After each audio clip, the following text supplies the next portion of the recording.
Hello there, lovely listener.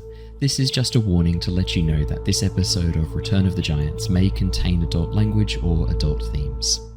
Hello, everybody. Welcome back to the Lost Archives. It is wonderful to see your gorgeous faces. We are here. We are playing Return of the Giants, the premier homebrew Dungeons & Dragons campaign you can catch live right here, twitch.tv/The Lost Archives, or if you're listening to this recorded, you can listen to this recorded, Lost Archives RPG on YouTube, or just type in the Lost Archives into any podcast platform of your choice and you will find it straight away. We are here. We are excited to be diving straight back in. We left on a little bit of a cliffhanger. Kind of. It was more about like preparation for the journey ahead. And there was a bit of discussion around whether or not to take a long or a short rest during that journey. Now, before we jump in, super quick announcements. We've got Jared and Christian both out tonight, unfortunately. Christian last minute kept back at his work. I don't think they're letting him leave until tomorrow. So, I mean, it sucks to be him. And Jared's got some stuff that's come up that's unavoidable for him, unfortunately. So I will be playing the characters of Bartholomew and Cassius. I think I've got a little plan to actually have them do something else once you arrive at your destination for a little bit. There's a way that I can kind of split the party temporarily that works out quite nicely for me. And I was going to kind of suggest through the guise of the Frost Giant anyway. So that works out quite nicely for me. So I may do that. May have Svindal recommend this course of action and have them both just agree. Very convenient for me.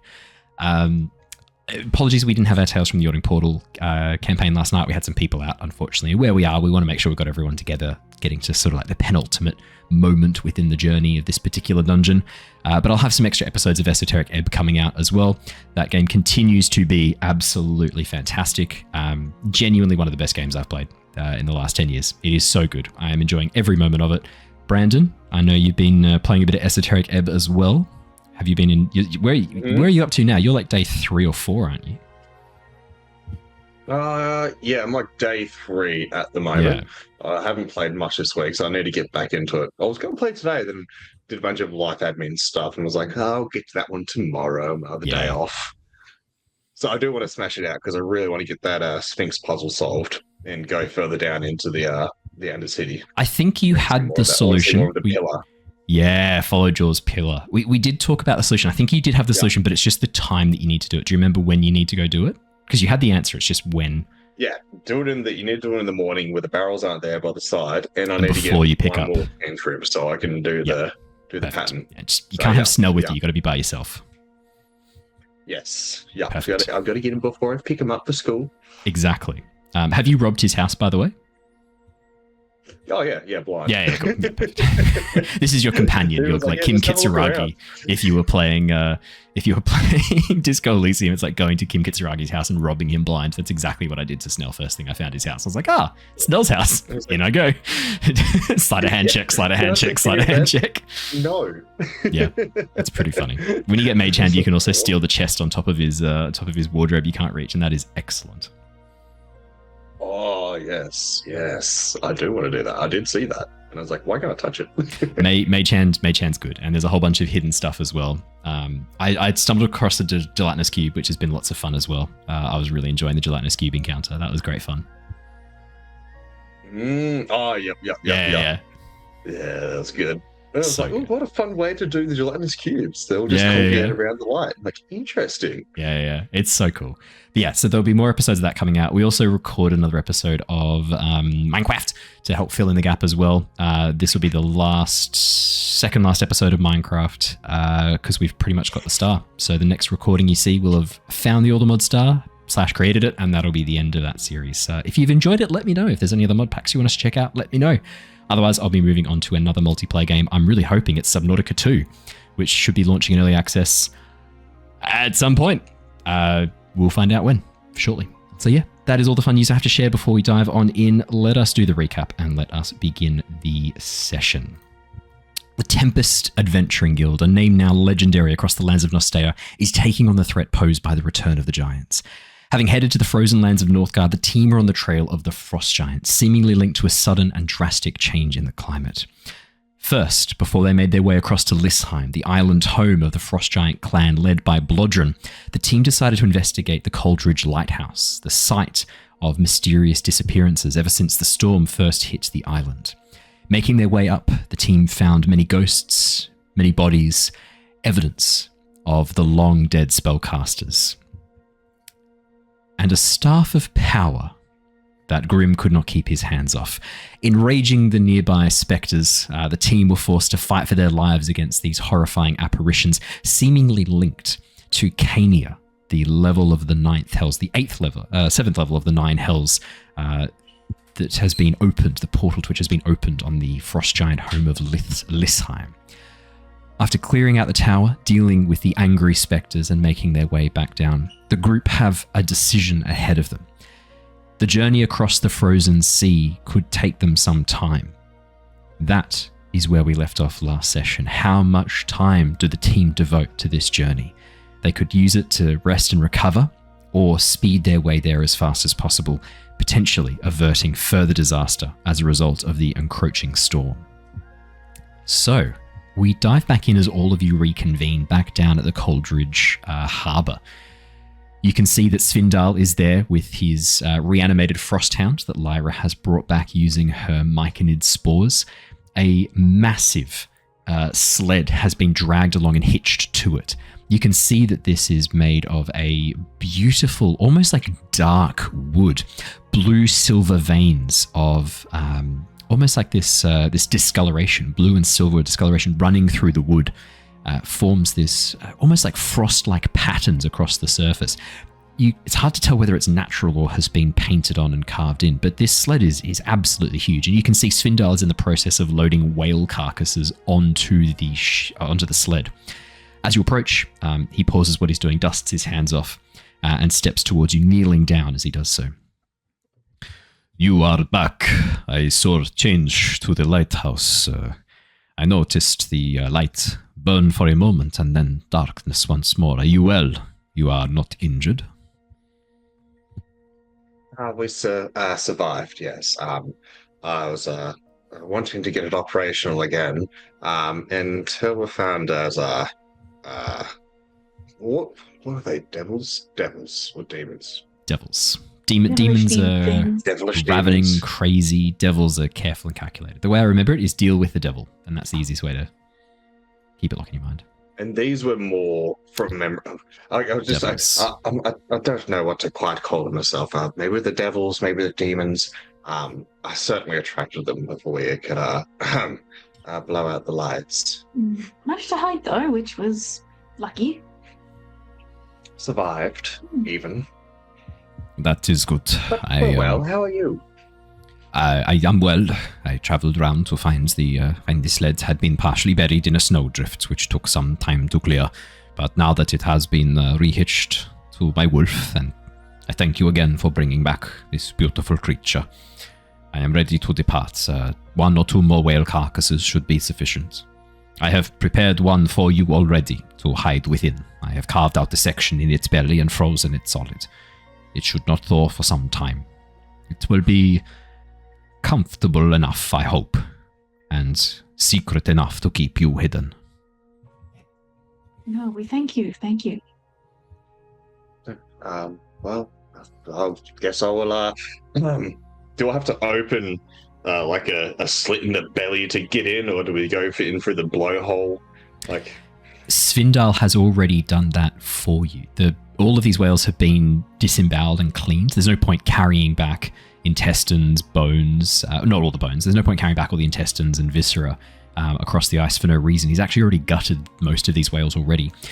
He has placed a large log tied to another that sit down. And it's easy enough for him. For you guys, it might be a little bit harder. But as you reach in and you lift these two, they form like a scissor that push open the belly and create a little triangular opening for you to crawl through. beautiful. I was concerned I was going to have to lift open the blubber myself. There should be no blood. I have frozen much of this, both with the natural air and with my own mastery over frost. There should be no blood. I have cleaned this out as best as I can. Is it slippery? It is a little slippery. Okay, that's fine.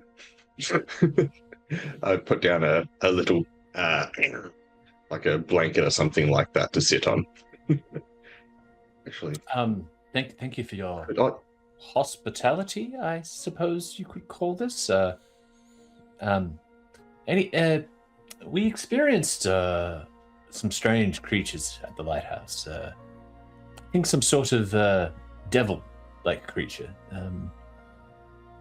Could you describe it to me somewhat? Harry will minor illusion one. I have seen something like this before. It was up above the clouds, flying over Lysheim. When I broached it with the current Jarl, with Blodren, he told us that it was a creature native to these lands, that this was something that had come through since we had left. That is not the truth? No, it appears that this is a creature that came here from Cania. It's not native to these lands. It's come through the portal, I believe. That is most concerning. They were laying siege to a sky castle. It's pretty hard to see from here, but there seems to be maybe some more of your giant kin around. Sky or cloud giant, maybe, but yes, seems like they're being sky or cloud. So you mean the storm or cloud giants? Surely. Oh, yes, of course. Yes. Sorry. It may be that there are cloud giants here. If they are here, they are not at Blodren's request. He abhors the cloud giants. A long-standing hatred between him and them. That makes sense, given what we have seen. He blames them for his father's death. If they are here, then they are not here by his will or by his direction. Where did you see this? Up above the clouds here in the heart of the storm? Yeah, I just gesture to the vaguely where it would be. Like, based it's on what we saw much before. harder to see now, but you watch as Svindar squints and focuses. I cannot see them, but I am sure you saw what you think you saw. It would not surprise me if there were cloud giants watching this. They have always been far more involved in the affairs of other clans than they should be. I think the cloud cover here has gotten more dense since we last saw them, and we had a better vantage point at the lighthouse as well. Yes, the storm is closing in. We do not have much time. We must make our way across the ice sooner rather than later. Sounds like a plan. Anything else you need here at all? I am ready to leave. I have everything organized. The only question we have to figure out now is what we do once we get to Lysheim. I could try and take you into the heart of Lysheim. The problem is, you would almost certainly be seen and caught very quickly. So, do I take you and leave you at the docks where I am supposed to drop the whale carcasses and hope that you can slip out under the cover of night? Or do I take you round to the other side of the island, to the old abandoned log house there, let you disembark, and then meet up with you once I have dropped off the rest of my cargo? It is the question you must answer. I do not know the best path forward. Depends on how stealthy you can be and how quickly you want to resolve this. It also, I guess, depends on if you think you might be able to gather some other potential allies, ones that oppose the current way of things. If you can, I was just thinking, if we go for the old log house, you might be able to gather a group there for some reason or another, but save us from going in at all to begin with. There was also that hermit that you mentioned, the one that accompanied the Jarl during that ill-fated expedition. It could be good to talk to him if he is around those parts. Yes, that is no guarantee of that, but we can see what we can do.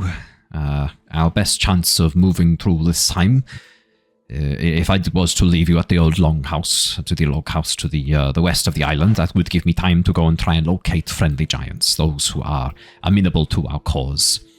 Freyin is the one we want to find most of all. She is the one who is most likely to side with us and help guide us, and she has powerful magic. She is the Volka, the current Volka of the clan, not aligned to Blodren, has been the most outspoken against him, in fact.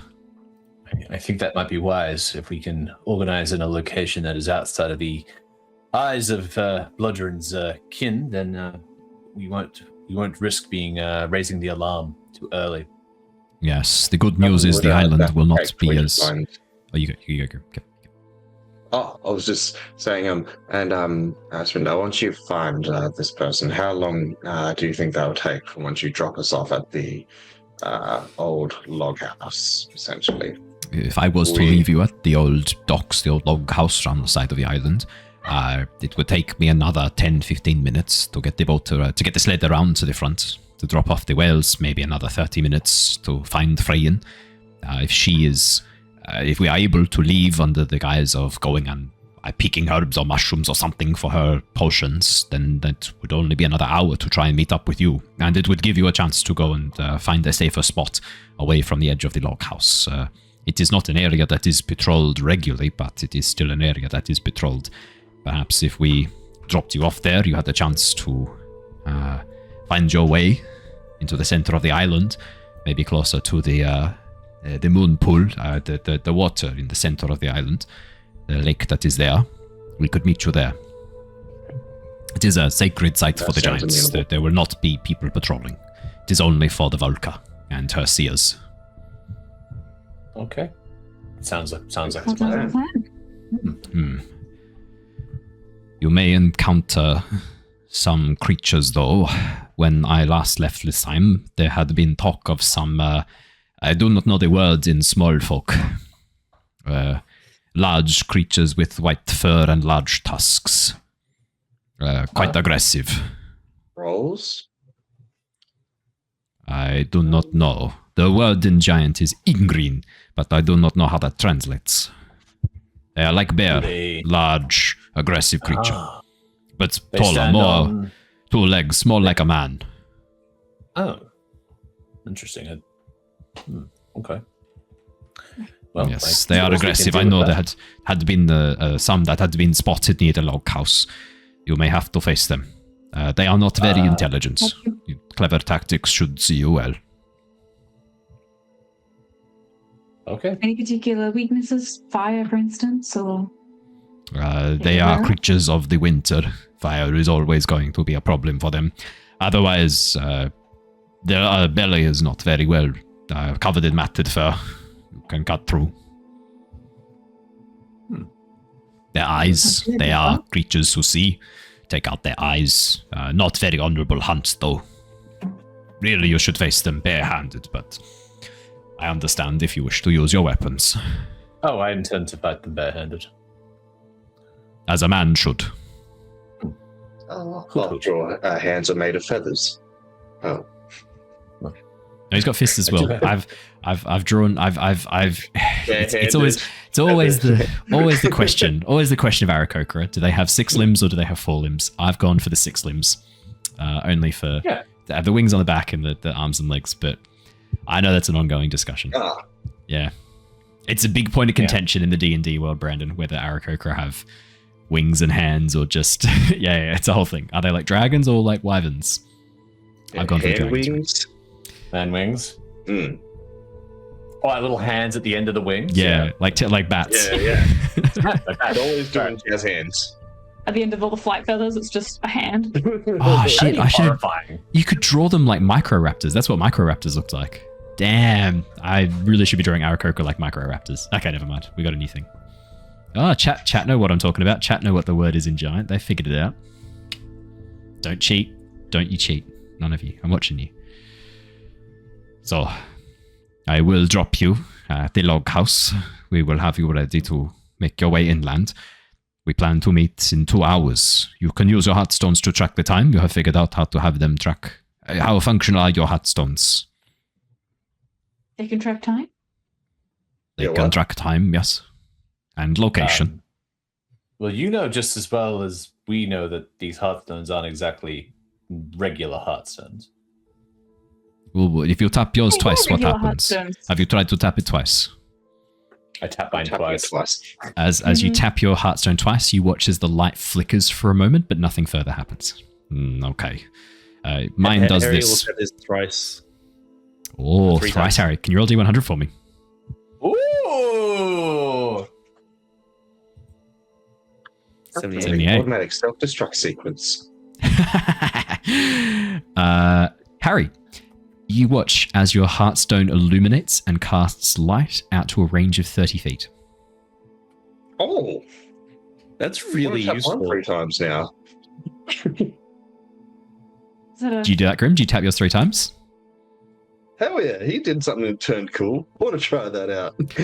Grim, nothing happens. Your heartstone does not light up. There's no change to it at all. Harry has a smirk. Right, like Grim. Harry's heartstone is a bit different. I want to touch mine 3 times. Yeah, as you tap the heartstone 3 times, Niles, you watch as the light flickers, but nothing further happens for the moment.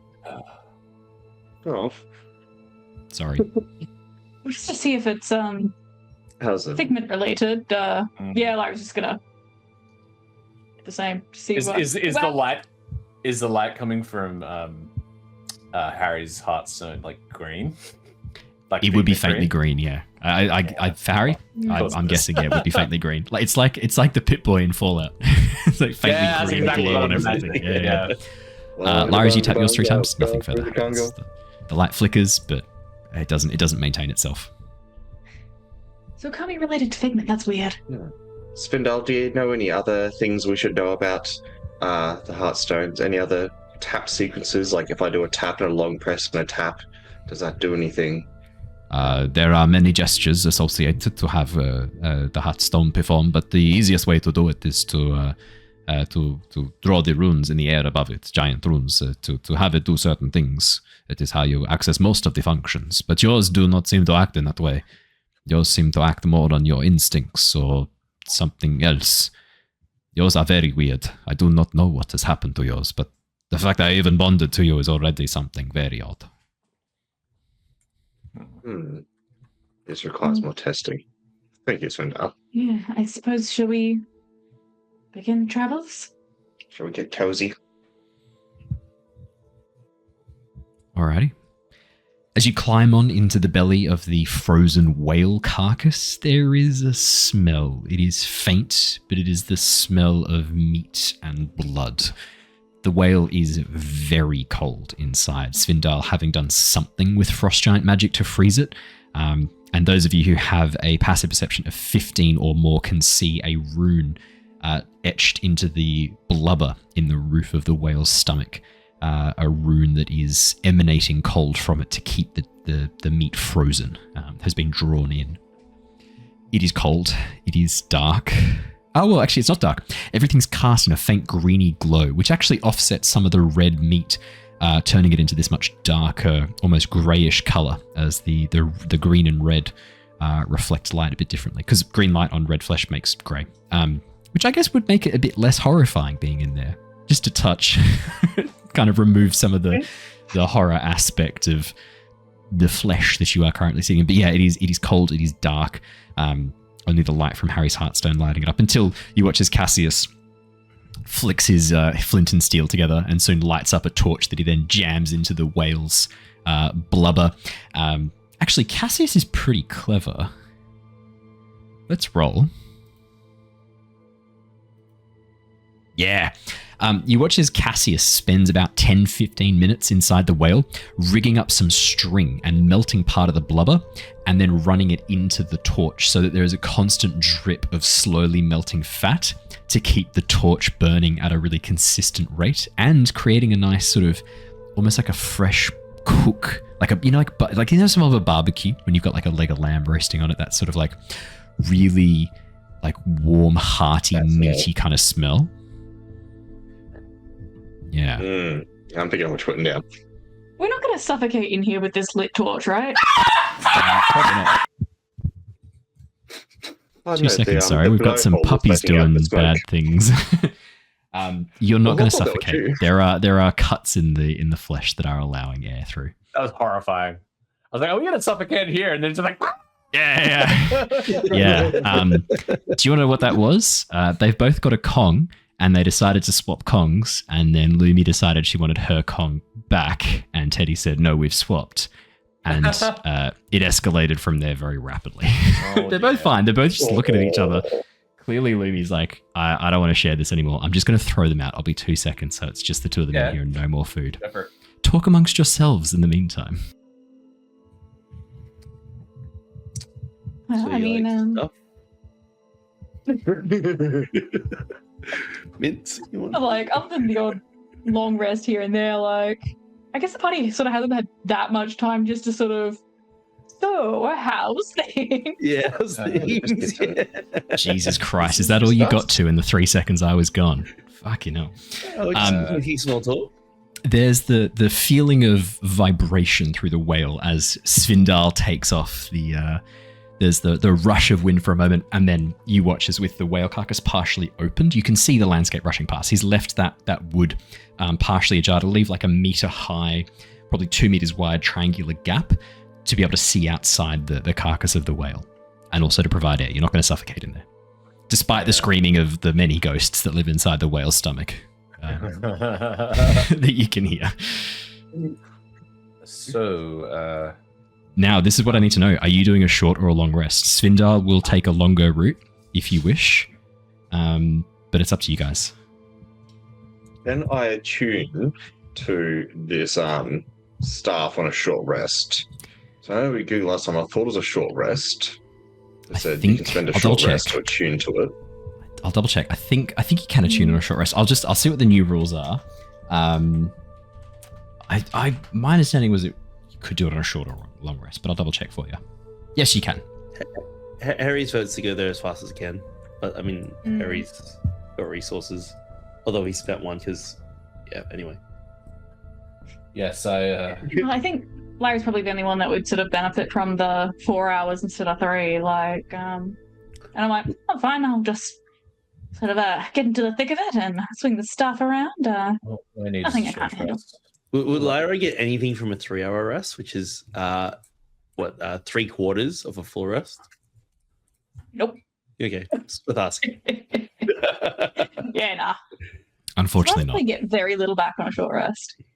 But, yeah, druids are made to long rest. Mm-hmm. How many difference? Like 3 hours versus 4 hours, is it? Or the long rest? 3 hours versus 6 hours, really. Well, short rest is only an hour. 4 hours for the trance. Oh, 4 hours for trance? That's true. Yeah, so short rest is only an hour. The journey itself will take, the shortest the journey will take is about 2.5 hours across the ice. 3 hours, really, to be honest.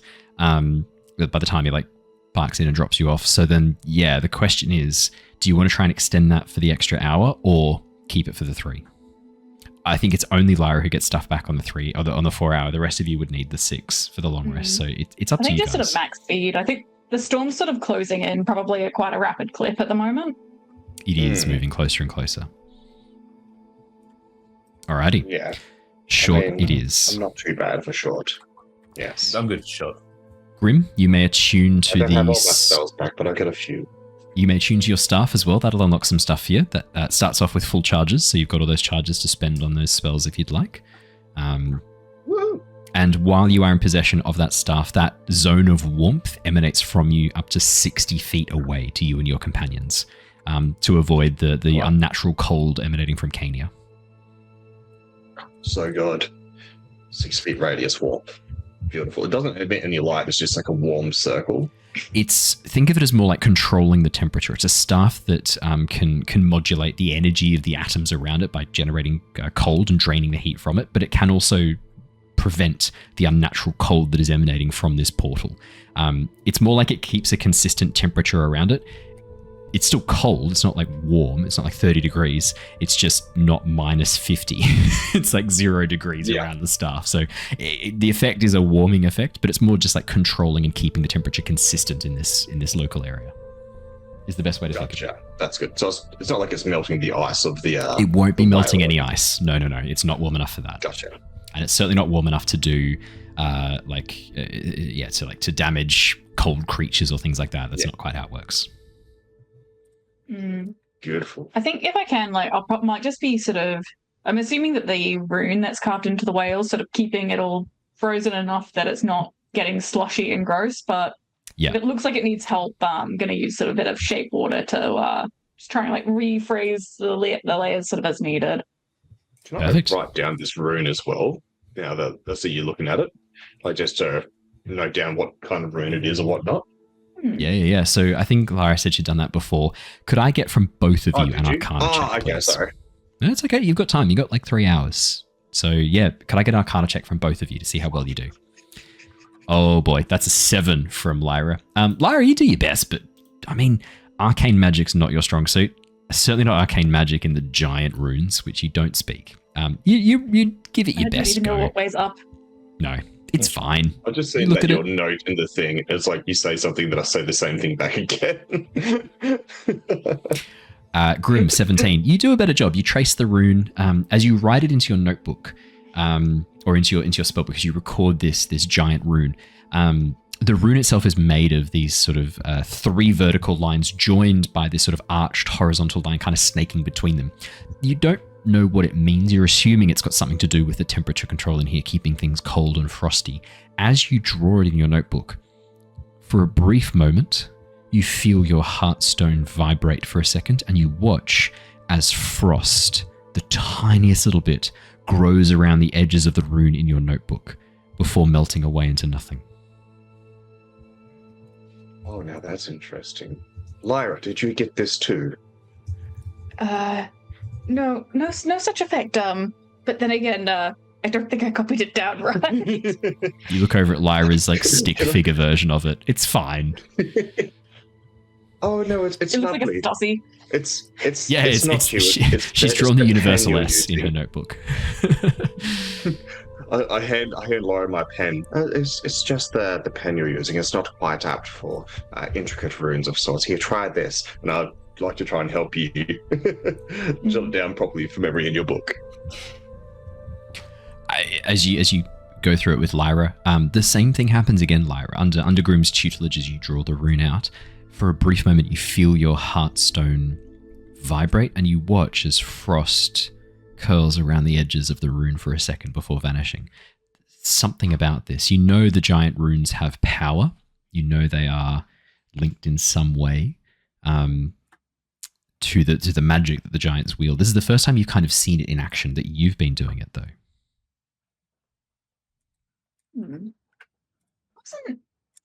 I swear, was it Cass that had done a little bit of study on the giant runes previously? Yeah, Cassius has. And I think I might just sort of ask him, like, Cass, have you noticed this effect with any of your studies? If you've transposed a rune or anything like that? Oh, yeah, I've played around with some of the giant runes a little bit, and yeah, some interesting things they can do. I had one that lit my page on fire when I tried to record it. Bit of a ball ache. Well, you must have been writing something really good then. Yeah. I mean, holding the note in his lap. Ball ache's used as a metaphor, my friend, not an actual. It wasn't actually painful to my testicles. Oh, okay. Sorry, I was thinking. I'm wearing a leather tunic underneath this armor. I'd be impressed if I could get through that so quickly, and I'd be annoyed because that would mean I have paid way too much for a shitty tunic. But yeah, I've played around with these a little bit. Maybe casting it to metal.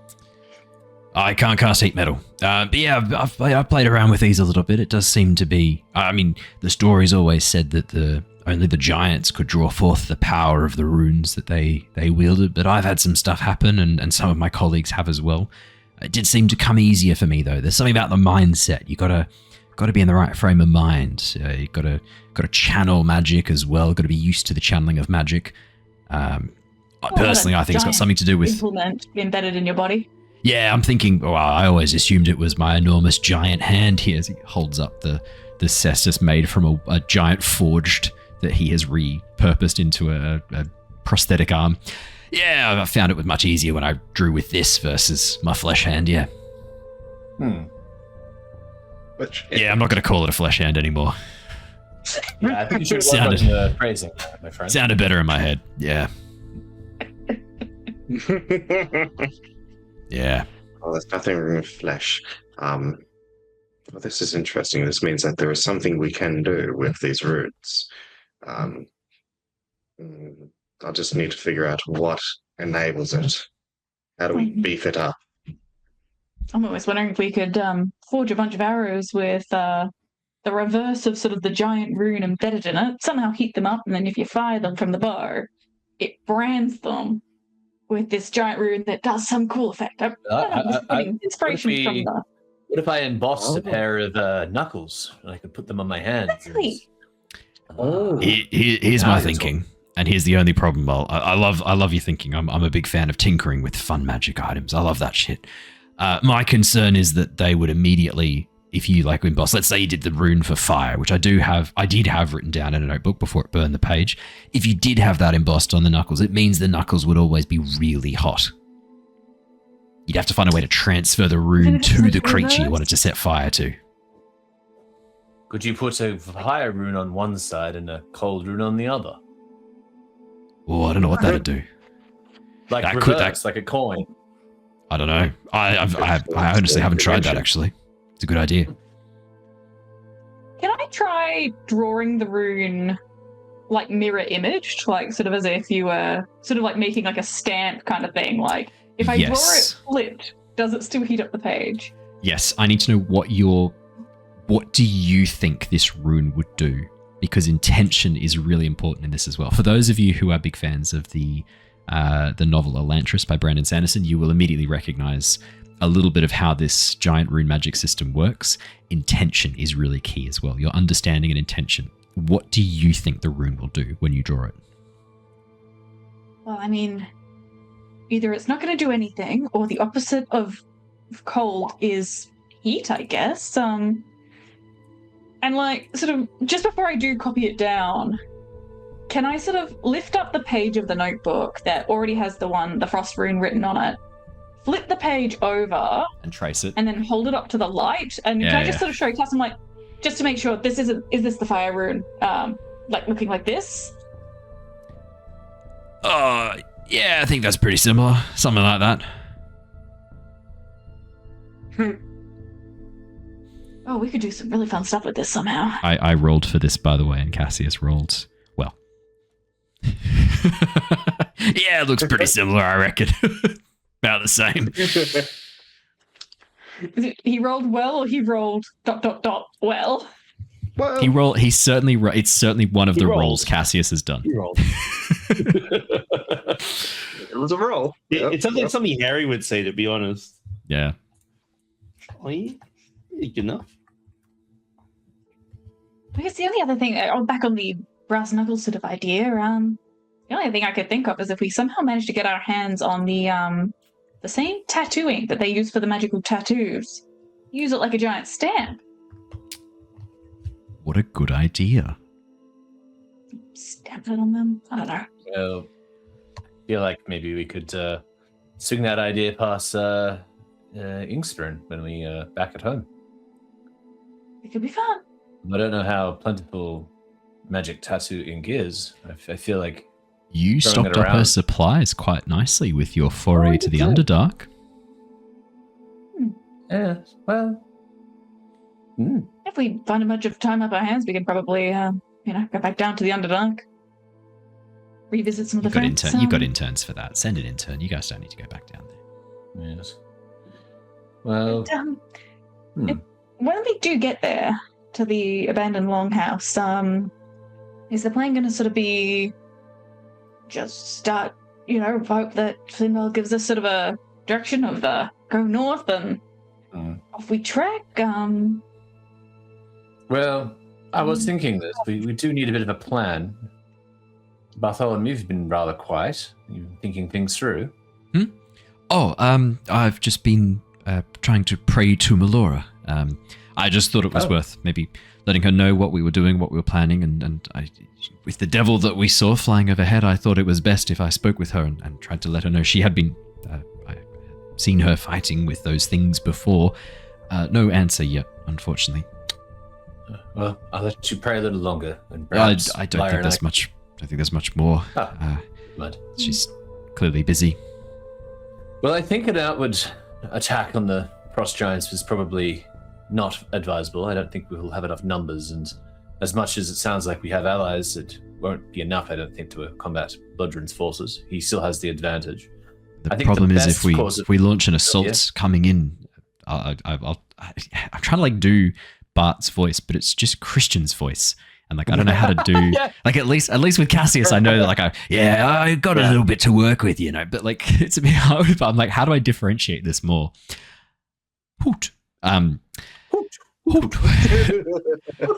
Christian, Chris? The other concern. I imagine like more of like a pressure a little bit higher. I think Christian's voice is a little bit higher than mine.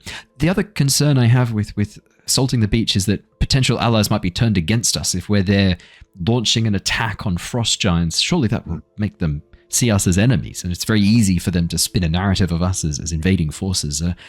Ideally, when this sort of combat takes place to assault an area and win allies, we want to have the allies confirmed beforehand. We're merely there to assist them in their reclamation of their homeland, more than us as invaders. My thoughts are exactly. Yes, but I think the most pertinent thing is to try and get access to the portal, wherever that portal is within the confines of this establishment, of the settlement. Look, if we can help in overthrowing Blodren, then I think that's a viable course of action. But the most pertinent thing is to at least disable the portal. Whatever happens after that is a bonus, I suppose. Do we know where the portal is on the island? Do we know that? I was under the impression it was in the confines of the settlement, but I could be wrong. Can I just mental link up with Svindal and just sort of be like, hey, sorry, I'm not sure how, I didn't want to just kind of yell from the whale carcass. I'm not sure how to be to, hear us from back here. But, portal, else is it? It is in the valley where the Jarls are proclaimed, near the throne, the frozen throne. It is near the center of the island, surrounded on most sides by a large ice wall. There's really only one entrance. It is a partial cavern, the tip of which is the open mouth of a volcano that has long ago frozen over.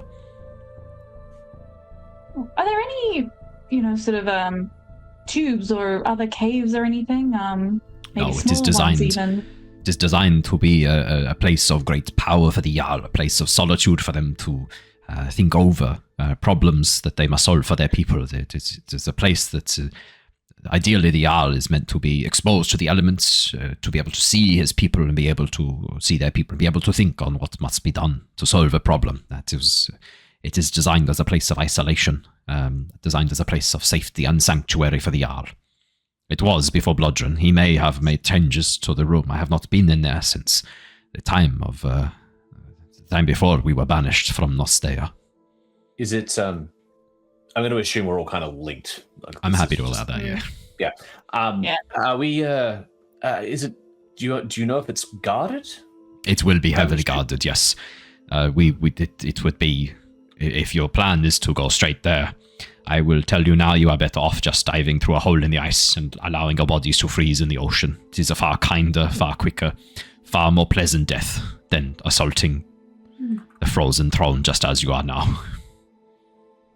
Fair. And you mentioned that it's near the center of the island, but the moon pool is also near the center of the island? The way I have spoken does not make sense to you. I apologize.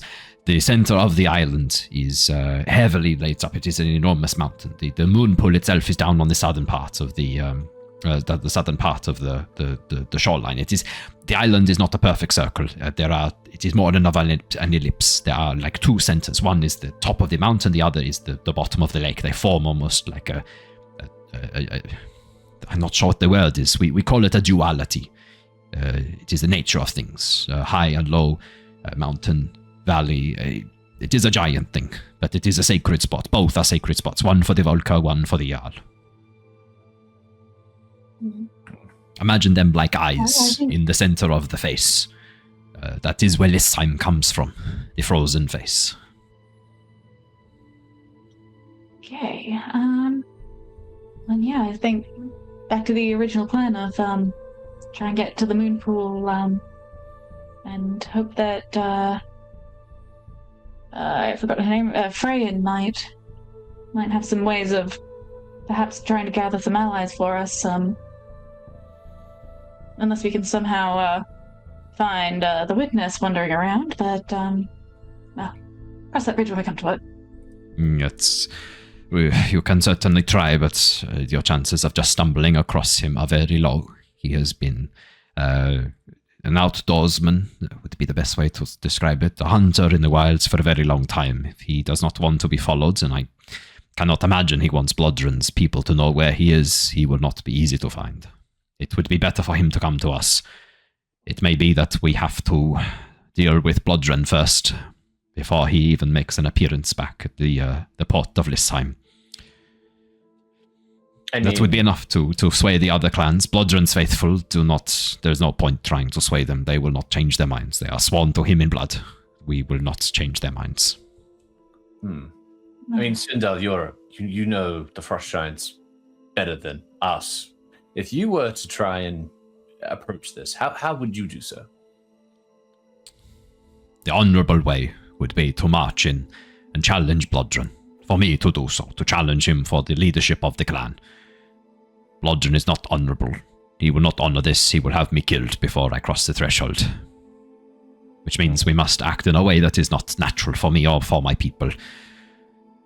Our ways have been corrupted by Blodren. We must have enough people to turn against him, to hold off his guards, to have them drawn away from his main throne, from the frozen throne, so that we may control the area, lock it down, and kill him. It is not honourable, but it is right. He must die. He must, but say, how many people would still honour the old way? Say maybe he didn't see it coming and it was in a very public place. If you were to challenge him, I hate to bring your strength into this, but do you think you would be able to win? And B, if there was a way that he couldn't just sort of say, no, I refuse to fight this man, execute this guy, would he fight? I mean, or have they lost the old ways so much that they would not honor it at all? He would fight and he would win. There are strange magics that he employs, some form of witchcraft. Devilry. Devilry, you call it, yes. Yes, he would fight and he would win. He moves so fast. He heals from injuries. He claims that it is a blessing of the gods, and for some time I think most of us believed it. But from what I have seen, what you showed me in the dream, I now see this as a trick. This is a corrupted magic. It does so happen we have experience with this. Do you think Blodren's ego, pride, would allow him to admit to a duel between us, outsiders, small folk? Do you think that would be enough? No, he would not. You are not giants in his eyes. You are small folk. You are nothing. It would not even be a duel. He would see it as dishonorable to face you. Or he would say so, at least. He would not even grant you the honor of having him kill you. It would be the lessest of his guards to attack you. If he did not use magic to kill you, the most dishonorable way of killing another. Just to confirm, I can't remember if we've had this conversation already, but did Blodren have sort of any new magical items, keepsakes? You haven't asked that question yet. I don't believe you've had that discussion. I don't believe you have had that discussion with Svindal. Okay, well, I'll bring that up now, just to anything new from either when this all sort of started happening. I'm not sure if it would be after you came back or before, but some kind of item, something that he keeps so close to himself that no one else can touch it. Nothing new. Not for many, many years. He does have his father's helm, a great horned helm. The horns are made of mammoth tusks. It was a family heirloom from his father, but I do not know when his father got it. I do not remember exactly. Hard to say. I vaguely remember you mentioning a spear, though. Was there not a spear he used? He does wield a spear, but that's I do not think that is particularly new. It was made for him. No, there is a spear that he wields, one that he has not had for very long. It is rather large as well, and it returns to his hand when thrown.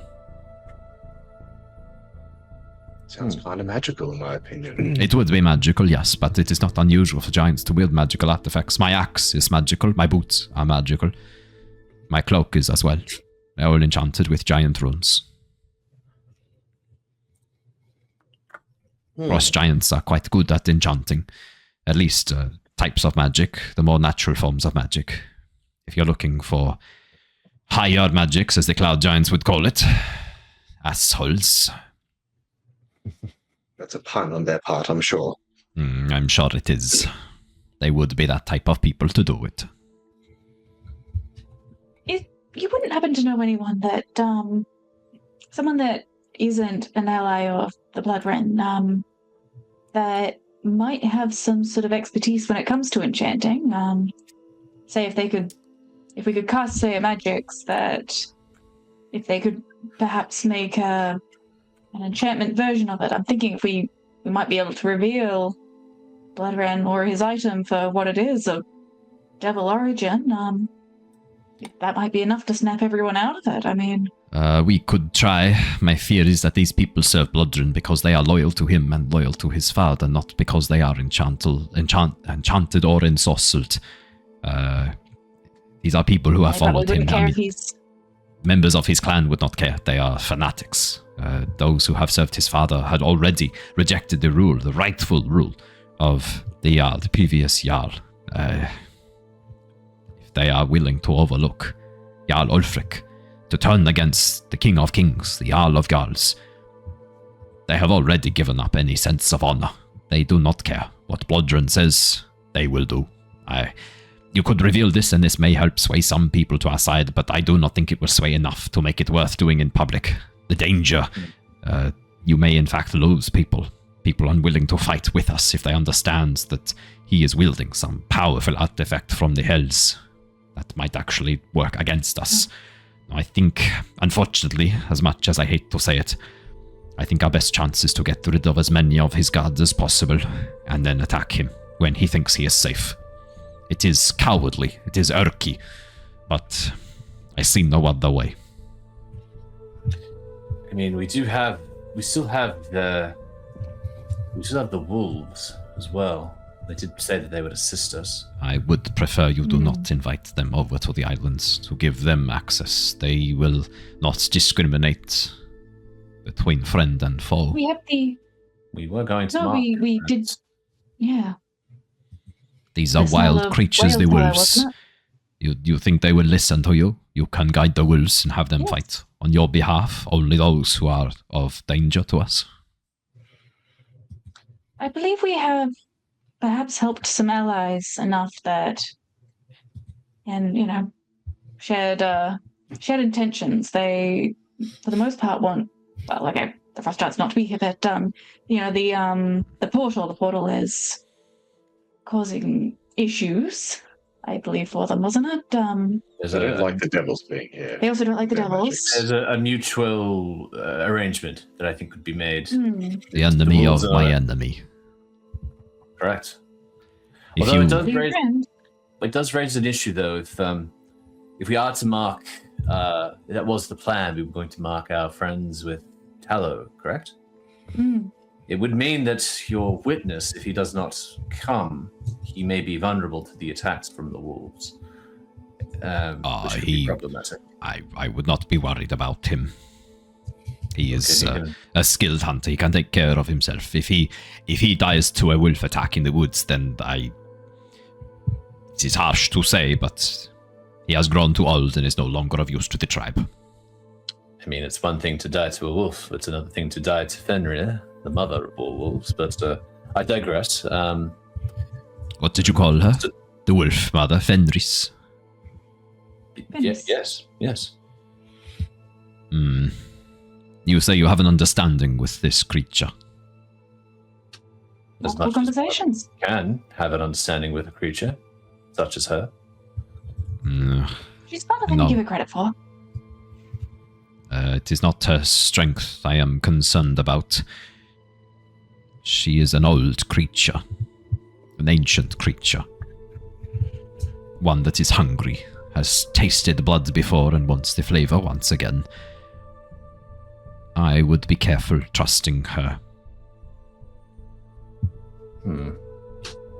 Once again, the enemy of my enemy is my friend, and we do need all the allies we can get. I mean, Yeah. I We're quite understand short at the your moment. I understand your concern, but No, I understand. We are desperate. We need as much power as we can, as many weapons, teeth and claws. You say to mark those who are to be spared to be marked with tallow, a strong smelling tallow. We can do that. Whale tallow. Whale tallow, I mean, the ambergris not to from the mention- whale. Yes. It will not. Yes, we can do that, and that is not something that would be particularly suspicious. Especially if I had people come down to help me unload the whale carcasses, we could use that as an opportunity to mark those we want to spare. And Fenris and the pack being as strong as they seem to be, honestly, I think the marking of the allies might be sort of the best that we might be able to get anyway, considering they weren't particularly happy. So I think it's sort of, if we can at least spare our allies kind of thing. You think she will make a move regardless of whether or not you give her the go-ahead? I'm not sure. We should seems definitely to mark wanna people then. cooperate. I mean, our wolves are often opportunists with hunting, so it's likely when they see it all go down, they will join in. Yes, we just want them to be on the right side if possible, mitigate damage to our friends. Well, thank you for sharing Preferably this. with direction and not at random. Yes, this is vital that I make sure I will need to make sure the children are marked as well. There are some Frost Giant children, not many, but some still on Lysheim. Oh, of course. We will need to let the Freya know about this. She will have the authority to go and mark people, say it is some sort of ceremony. There's a way we could do this that is not too suspicious. This could work. I do not relish the idea of the wolves let loose on Lysheim, but it does not sound like we have much of a choice. They may decide to do so regardless. In that case, we need to mark those who do not wish harm. If need be, we can deal with the repercussions of whatever the fallout of that is after the fact. But yes, I think this is a good plan. I think this could work. We need to focus those claws and those teeth on the enemies, rather than on our own people, on your own people. They can help us overthrow Blodren and his fanatics, and then we just have that's the lesser of the two evils, I suppose, and we can deal with the others if need be. Well, and what comes after that? Yes. The trying to find enough common ground where hopefully coexistence would be possible. If not, finding. We're also forgetting something else. We've obviously focused on Blodren, and obviously he's affected by some sort of devilry, I suppose, that has led to this. We're assuming. I mean, it seems fairly evident. What's to say that our old friend here won't take a stand and try and stop our progress? I mean, he's gone to a lot of effort to do whatever it is this is. He's not just going to let us pop in and stop the portal. Well, I'd say highly likely. Yes. We may get an appearance from him or his devilish friends. Preferably not both. I'm going to anticipate likely. Depends on how much he cares about this place. I mean, magical users who tried to mitigate the effects of the storm were met with untimely deaths. So I suppose us trying to stop the storm at its source may attract some attention, not just from the Frost Giants, but from other creatures. I was just thinking, why don't we see if we can reach out to Mira and the guild? I mean, we were going to be checking in about now anyway, for the evacuation of the long hauls back at our original starting location. They might have some ideas or anything. I think that could be a wise choice. You still have the sending stones for that? Still got the sending stone. Good. So I'm just sort of going to mentally sort of tally up something like traveling to Lysheim, searching for allies, giant head, devil? Giant head, devil. Or giant leader, probably, devils? I've lost count of how many words that is, but, any ideas? Anyone? Help? You seem to help. No. Any ideas? Any backup? Send help could be helpful. Yeah. You could, if it's short enough to write that, then send help. Or if you have any agents in the area, send help for advice. Yeah.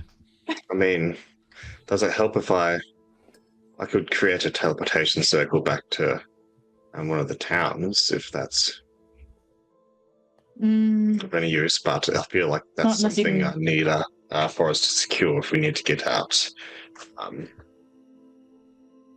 You've been saying that. Wait, how long does it take me to cast a teleportation? I think it's a while to set. Teleportation circle. So the circle itself, I think, takes to set a permanent one takes ages, like a year. Yeah, of 1 minute to cast. Teleport itself only takes a minute, but to create a permanent circle takes like a year of casting it every single day. Yeah. Yeah, I wasn't too sure if it stayed around for a bit, but no, it's like you get to do it. It's like a minute, one and done to cast it, and it happens. Yeah. Teddy, stop. Got you. Get comfy, Teddy. He's refusing to get comfy. He's like, he keeps doing little stomps, and they're very targeted, and he's got very sharp paws. Hey. What was thinking about this? Is there any ambergris I can see inside? Like frozen to the sides or anything I can just scrape off? Oh, that'll be at the front while the That's a good question. The ambergris would have already been harvested because that's actually made inside the intestines. So that he's already harvested that, and it's already been taken away. Yeah. Damn. Sorry. I have the ambergris with me in large vials. Do you need some?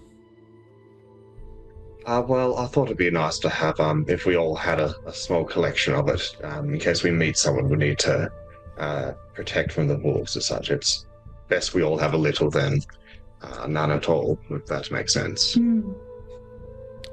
There are clay jars not so far from where you are. If one of you is willing to crawl out, you can take as much as you want. I will remove the stopper, and you hear the sound of movement from outside, and then as a cork is removed from somewhere outside. A gigantic cork. A massive cork. Oh, Yeah. Well, I'll head out there. Well, I've got my staff. I may as well test it as I walk out. And I'll just like get Mage Hand to go into whatever his pots are and just pull out a couple of handfuls. And the idea is just to get like some leather or something like that, and or a little bag, or whatever the best way to store it is, just like smear some in there and close it, and then dab a bit on the neck like cologne. Yeah, some form of bottle. So the thing about ambergris, it has a very like grease, it's quite greasy. It's quite greasy. It's got a very strong kind of like, what's the best way to describe it? It's quite waxy. It's like this grayish black color. It doesn't look particularly appetizing. And it has like this kind of quite almost like a rotting seaweed and a bit of a fecal kind of smell to it. Nice. So it's like tonsil smell. Oh. Yeah. Yeah. It doesn't smell great. It's the substance produced inside their intestines. I don't know what to tell you. Why do people spend so much money on this? It aids in digestion. Well, because it's a really good vessel for holding an emulsifying sense and holding those smells for a long time. It's only when it's fresh it smells like that. The smell fades away as there's like particulate that's dissolved in it, and that does fade away after a time, leaving it mostly odorless. Okay. I'm guessing we don't want the odorless kind. That would defeat the purpose somewhat, yeah. I Actually, if we store it next to the durian, the smell might actually the smell might come down. The wolves are like, ew, durian, run away. I don't mind the smell of durian. I don't get why people get so upset about it. It's not that bad. I've never really smelt it. I think I've only smelt it when it's been prepared and not freshly cut. It's not. I think it's a. This is another white people thing, I suspect. I quite like the smell, but the thing is, when you leave the room, you come back in the room, and you can still smell a fairly strong smell. Yeah, and if you had like fresh durian, I find the smell that kind of lingers in your mouth, if that makes any sense. I find after a while that gets unpleasant. I sort of feel the need to kind of like eat something else or brush my teeth to like try and reset it. What is the smell? Is it like a foot smell or something, or like a farty like a smell that makes it bad? Fruit, like a really sickly sweet fruit. It's the best way to describe it. It's like a slight, like sulfuric-y kind of smell. Yeah, a bit sulfur. Yeah. I'd agree with that. A bit like a fart, but not like a bit like a fart. Someone eating prawns and leaving the shells in the bin or something like that. Oh no, that's horrific. You know, that's way worse. Yeah, that's way worse. You know, that's what the ambergris smells like. It's a bit like stinky prawn. It's not as intense, but it is that kind of, you know, that marine smell, the like slightly rotting marine things. Yeah. That's the smell. I might collect it and put it in our little component pouches, like our little handbags. Our little handbags, our little man bags. You would have like bottles and stuff as part of your spellcasting components, like to hold like oils and things like that. If you wanted to store some in like a little glass bottle, your spellcasting and your focus pouches would contain that stuff. Lyra and Grim especially. Mm-hmm. Yeah, I'm pretty sure I'm carrying I'm actually carrying a herbalism kit, so I might just hand one over. That'll come in handy. Herbalism kit will do it, I reckon. Harry was a previous snake oil salesman as well, so he'd have some spare bottles. Tip out the snake oil, fill it up with whale oil. You've upgraded to whale oil salesman. If we each are carrying one, like just in case we do need to come across something or someone to just be like mark them kind of thing. Oh, you can combine it with the sea cucumber slime and make a really strong. Oh boy! Oh my! Slime and rotted durian that's been in the bag for a couple of years now. We have an unintended compound effect I had not anticipated because the sea cucumber was introduced like 100 episodes ago. Yep, it was like one of the first things. Like Yep. So I picked up the durian on that same day. Does it mature and smell? Does it get richer? Oh yeah. It concentrates as time goes on. Yeah, I'm collecting smelly things, I think. I'm also going to make sure that Finjar, the spore doggo, is marked as well. Cool. Yep, good idea. Perfect. Yeah, sorry. I'll bring this up one more. I was going to say, I was just thinking about equipment we have and whatnot. I'll bring this up when we finish conversation, having chats with Svindal, if that's better. But I want to look over that item I got from what's his name? What was the name of that little little dwarf we spoke with? What was he, a gnome or halfling? That in the guild, the crazy one. Oh, Griswold, yeah. He's not crazy. I think he seemed a little crazy, but that's like most wizards of sorts. Gave me that orb of smoke. Griswold is definitely crazy. I remember he gave me that orb of smoke. I was thinking, well, if I ever need to use this, it's supposed to be an orb of smoke. I just wanted to see if I can get a better gist of it to make sure it actually works and it's not just going to let out fart gas. Jar of farts situation again. Grim, it is essentially like a smoke bomb. If you throw this on the ground, it will strike and explode, creating a area of obscured, like an obscured sphere of smoke for 3 turns, about 30 feet in diameter from the point of explosion. So it's like a little, not quite darkness, but obscured area that you can throw down and create. Okay, that could be rather helpful. Think of it like a portable fog cloud is the best way to kind of think about it. It works like fog cloud, yeah. That's what I was thinking, yeah. Well, this should come in handy. Does anyone who's sneakier than me want this, or are you all happy for me to have it? It's a little fog cloud. I'm pretty sneaky. I think that Harry, you've got a pretty good kit for obscuring yourself. I saw that darkness that you did before. Quite good. Oh, yeah? And I can see him there as well, but I think you guys might struggle. Yes. I think if I was to make an expeditious retreat, a smoke cloud like that would be useful. But Harry, you're pretty stealthy. Yes, I am. And I'm pretty good at disguising myself as well. Oh? I mean, I fear that if I use it, I'll just blind myself and get caught easier, so I thought it does require dexterity to throw or strength to throw. That is true. I'm happy for that to go to either one of us. Harry, if you'd like to add it to your kit, I don't mind. Well, see, if Niles has it, you might be able to throw it down from afar as well, from above. Oh, yes. Oh, yes, of course. I could fly up and drop it down and cause a bit of a ruckus. A ruckus is the right word for it. Well, maybe that sounds like a plan. I'll sit it on the ice. Ooh. You two fight it out. I mean, discuss it out. It's between your capable hands. I relinquish this artifact. Thank you, Griswold. You may add a smoke bomb. Makes the most sense. Before I was kind of being a bit vague about it, but now that Grim knows exactly how it works, yeah, smoke bomb. Yeah, like orb of smoke? Question mark? Not sure.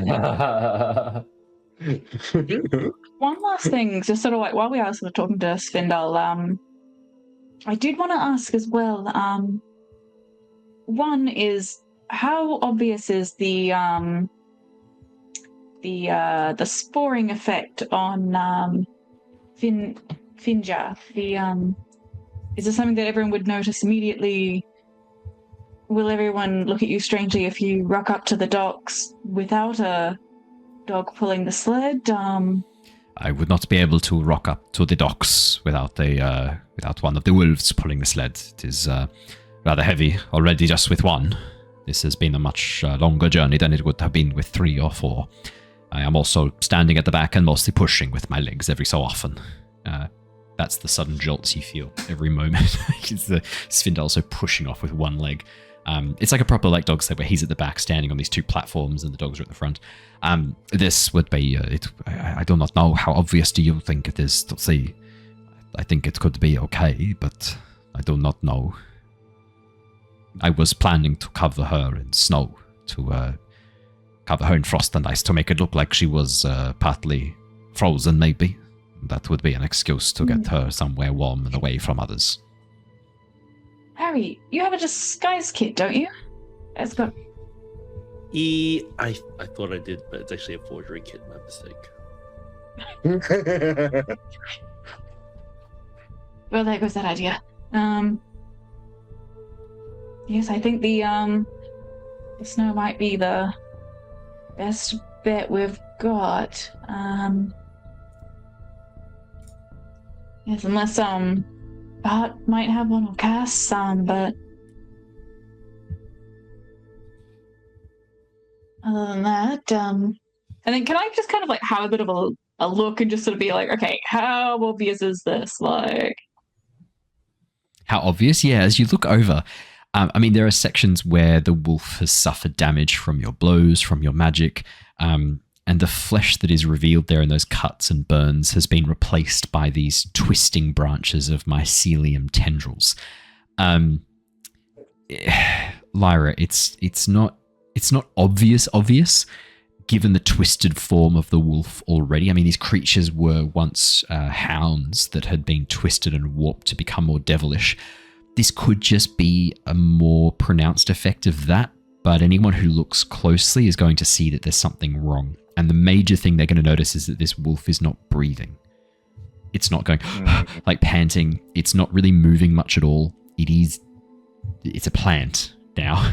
It does not need to breathe. It absorbs the air through the intake. It doesn't need to move its lungs to bring air in. It's just absorbing it passively. Can I try and instruct it on mimicking the art of sort of appearing more lifelike, I guess? Like, sort of, the chest falls and the tongue panting. sort of between the mycelium link, maybe the telepathic link. Yeah, go on. Even Do you want to make Swampy, for me? If Swampy can try and, sort Swampy's of help. not much help. Swampy's not much help. Swampy's even less lifelike than this is. I think might be like communication Swampy's and like sort of fully observing composed a of lot more. mycelium. Yeah, Swampy can help with communication though. Could you roll for me? I'm going to say a performance, but I'm going to give you advantage. Hello, my baby. Hello, my baby. Hello, my darling. Oh my god, you can't make that shit up. It's a natural 20. Oh! It's a natural 20. With a plus Can't do better than that. Lyra. Let's go. I'll take it.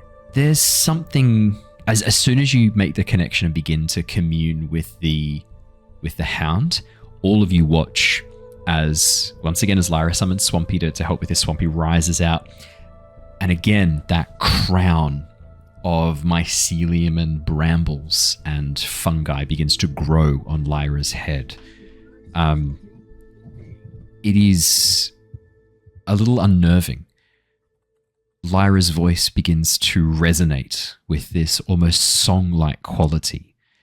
You watch as spores begin to manifest in the air around her, and a sense of peace, calm, serenity begins to emanate in the area around.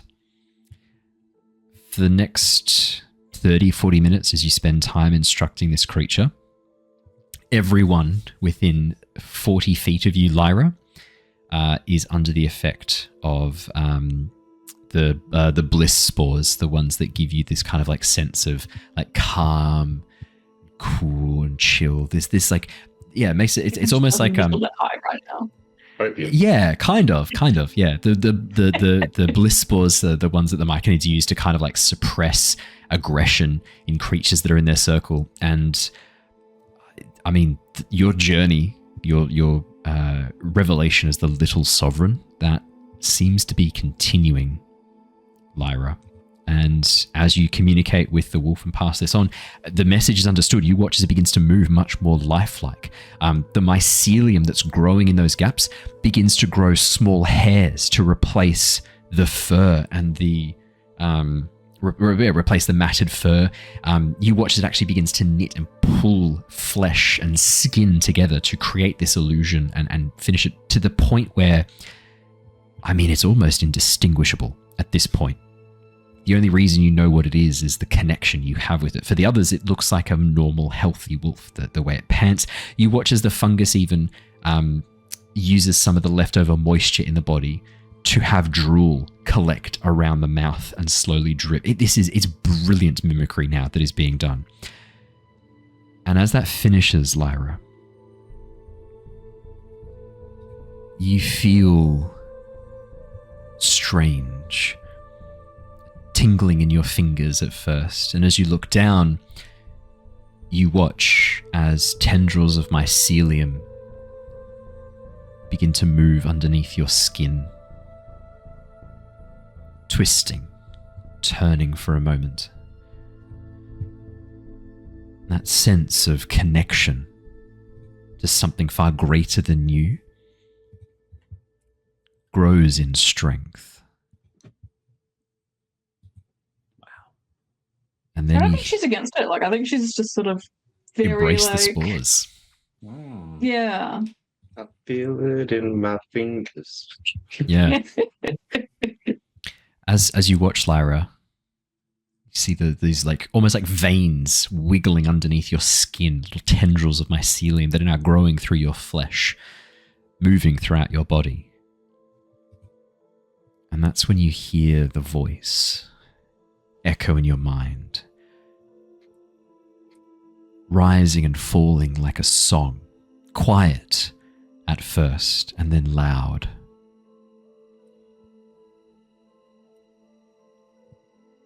Sovereign,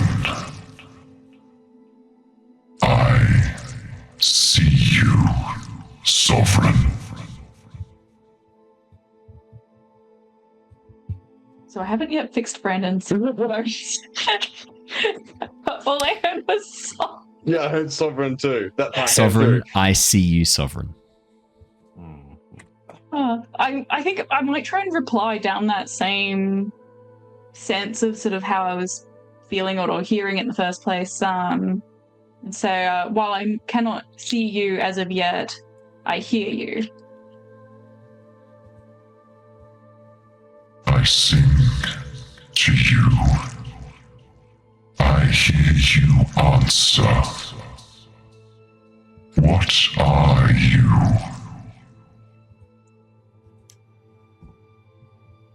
I really, really need to fix. I sing to you. I hear you answer. What are you? Is it sounding okay for everyone else? Can everyone else hear it? Yeah, perfect. Great. I turned the EQs off on these as well, just because I thought maybe that's what was going on. I don't know what the Sony's. There's a $500 headphones in the trash. So it was. Sorry, what was that? I sing to you. I hear you. What are you? I think I'm just going to reply, I am the small sovereign. Cute. Okay. Nice.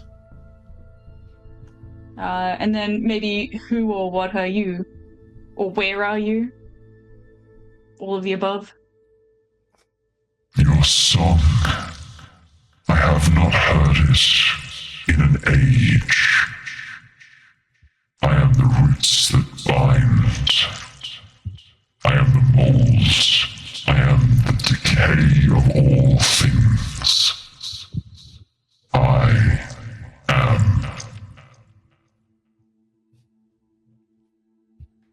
I am the roots. I am the roots that bind all things. I am the decay. I am the mold. I am is its response. And it said it hadn't heard your song in an age.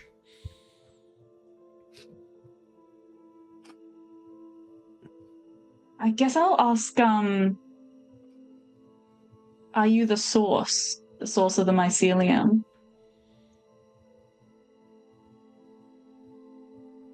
I am the node with which all grew. I am the source, the first and the last. Yes. It is the source of all myconids. The source of all mycelium. The first and the last, it said.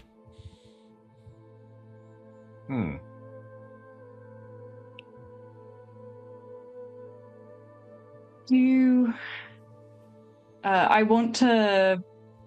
Coexist isn't the right word, but it's sort of, I want to sing together, I guess? You have been gone for so long. Your roots grew far, a place lost to us. Let your song join ours. Be one with us once more, little sovereign. Did you get that, or do you want me to repeat it? Got better towards the end. Some of the last couple of bits, something about singing together. Your roots grew far before they were lost. Let your song join ours, join us, be one with us, little sovereign. Can I ask how to do that? Just sing out loud, sing somewhere in particular. Ooh. Plant your roots deep. Grow your circle. Be sovereign. Plant your roots, grow your circle, be sovereign. Oh, there is one last thing it would say, sorry. Abandon flesh. Be sovereign. Oh. I didn't hear it. Abandon flesh. Abandon flesh and be sovereign. Ooh. Is any of this happening that we can hear, or is this all happening in Lyra's head? Lyra is hearing the tones of the sovereign, the call of the sovereigns, the collective consciousness that is formed from all the myconid colonies. As you become closer and closer to a new type of druid that has not appeared on Nostea before. Is Lyra okay? She She's been very quiet. This is unusual. Her hands look fairer than usual, yes. Yeah, I went over to chat to her, and that weird thing growing out of her looked at me aggressively, and I frankly walked away. That thing scares the shit out of me. Yeah. I'm still not used to that. Yeah, it's like a weird boil of sorts. Like a mushroom boil. It's not quite what I was thinking. But sure. If the boil was... Well, I see a lot of boils, poxes and such on corpses. Have you ever seen a boil take on a humanoid shape and sprout from someone's back and is also black and separate entirely? Well, you see some boils that do take on like a mold of sorts like that, and the fur that grows on them. You sure it was a boil? I'm not entirely sure. Now you said that. I'm going to go check my notes about medicine and people again. Boil, here you go. Yes, can get rather large. Are you back with us, Lyra? Are you good?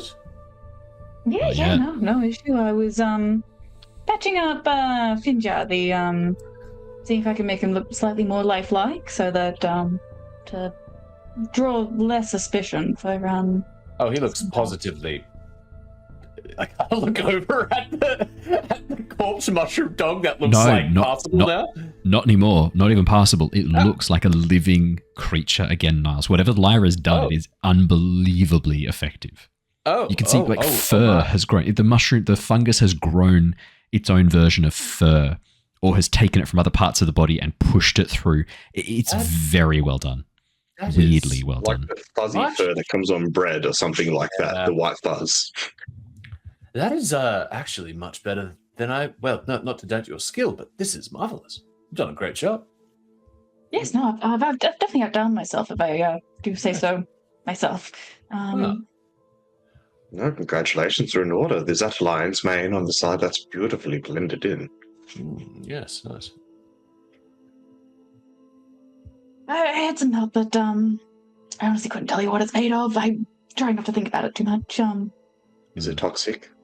I hope not. I'll take that. Just avoid ingesting it. Yeah.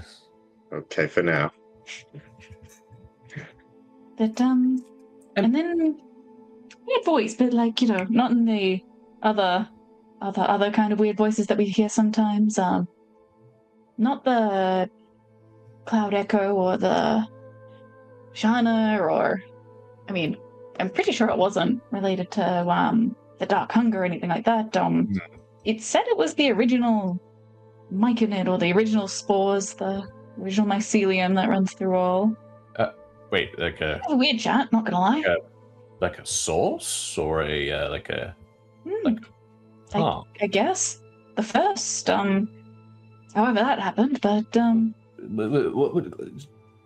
start from the start. What did it say to you exactly? Well, it was just sort of asking what I was, which, I guess, granted, if you felt a weird power, you'd probably ask what it was too. Then, yes, I told her who I was, said hello, and, asked, just sort of said I'd come in peace, I, want to coexist, and, yeah, that was, pretty much it, invited me to join them, I guess kind of in the same way of the ones in the Underdark, but different. So he was saying it was almost welcoming you back, that it hadn't heard your song for a while, for a long time? Something like that? I'm kind of having this theory that these myconid-y, spory kind of powers, or abilities that I've obtained, could perhaps be related to whatever the hell the Feywilds wants.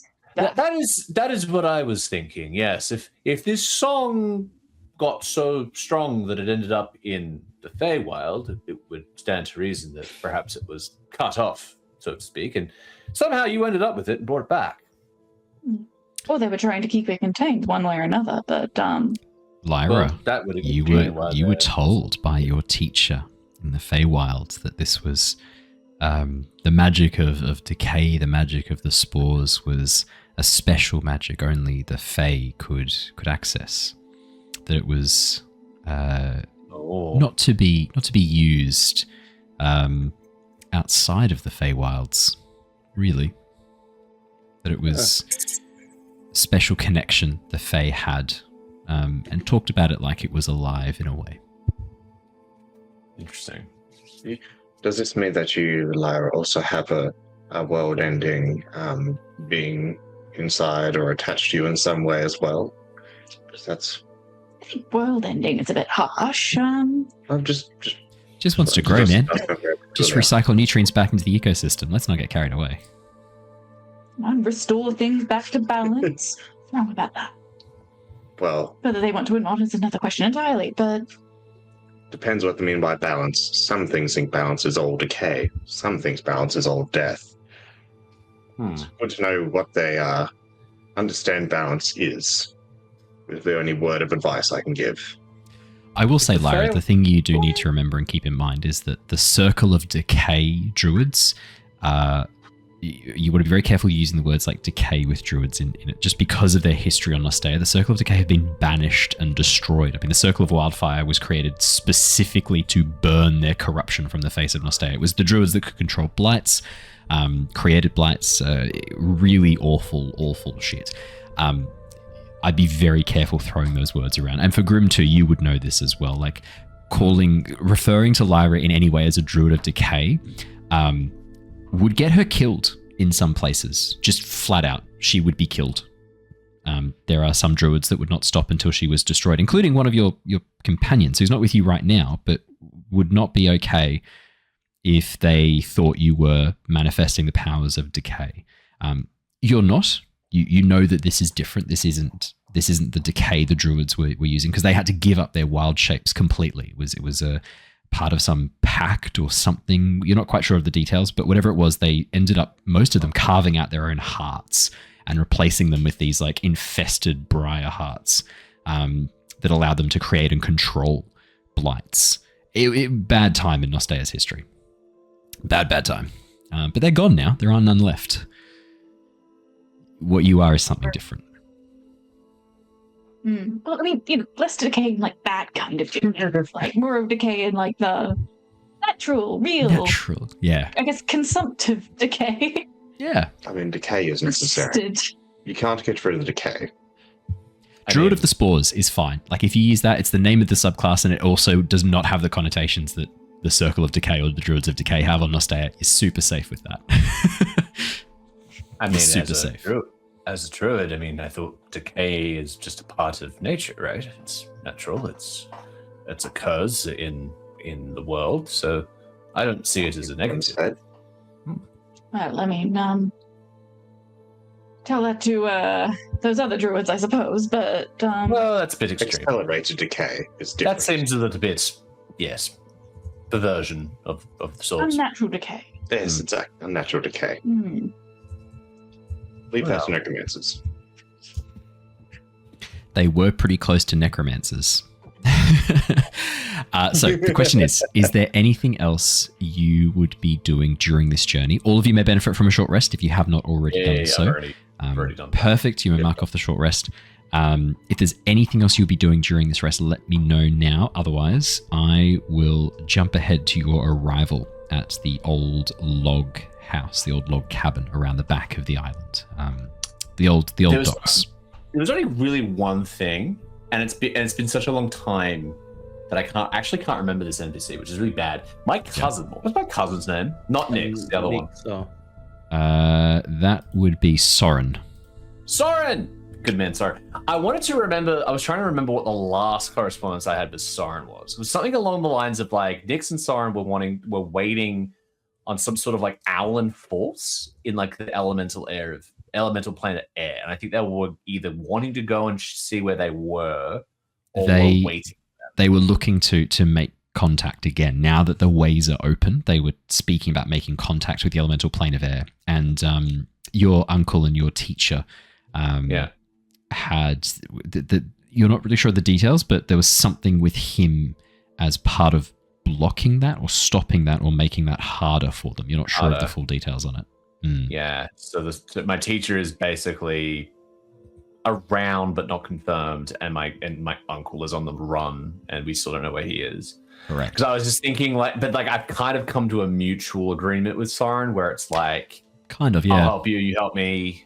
And I think the last thing I told Soren was that we were going to investigate the frost giants in the north. Yep. And Soren had said that when you come back from that, make contact. Okay, cool. Okay. Yep. Because I was like wondering if I should make contact now, but if that was what was said, then I won't. No, he was more interested in you making contact when you could be of use to him. Yeah.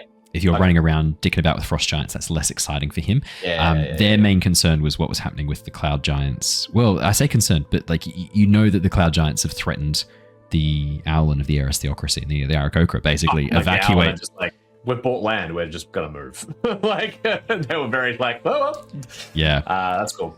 There's a bit of a standoff at the moment with who owns Eris. The cloud giants saying we built it, it's ours. The Owlin and Aarakocra saying, we've been here for generations now. And there's like no Aarakocra or Owlin presence that we've been able to discern in this area. That not that you've seen. Not that I've seen.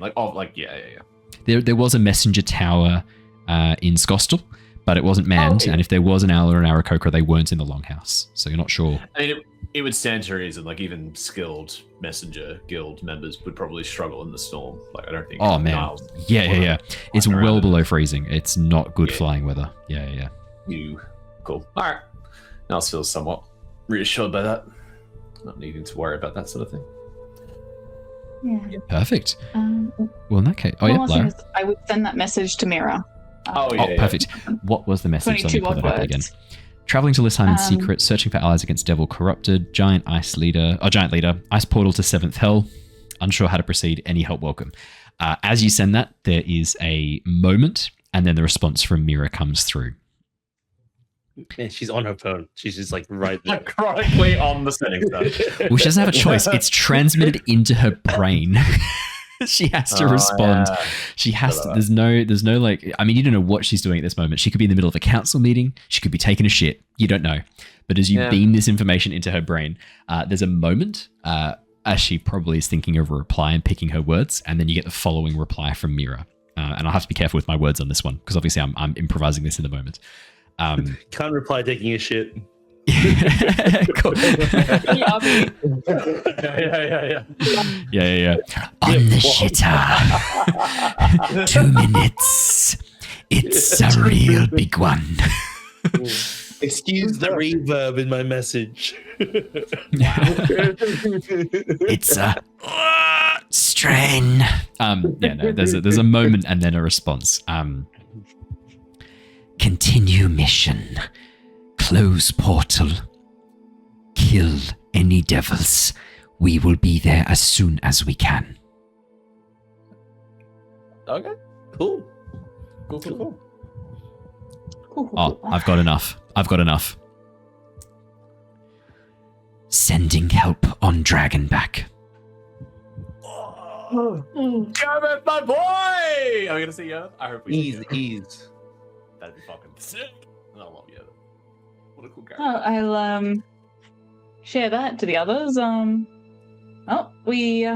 Good you guys. We might be getting a little bit of help. Don't know how long it'll take for them to get here, or who is Mira sending?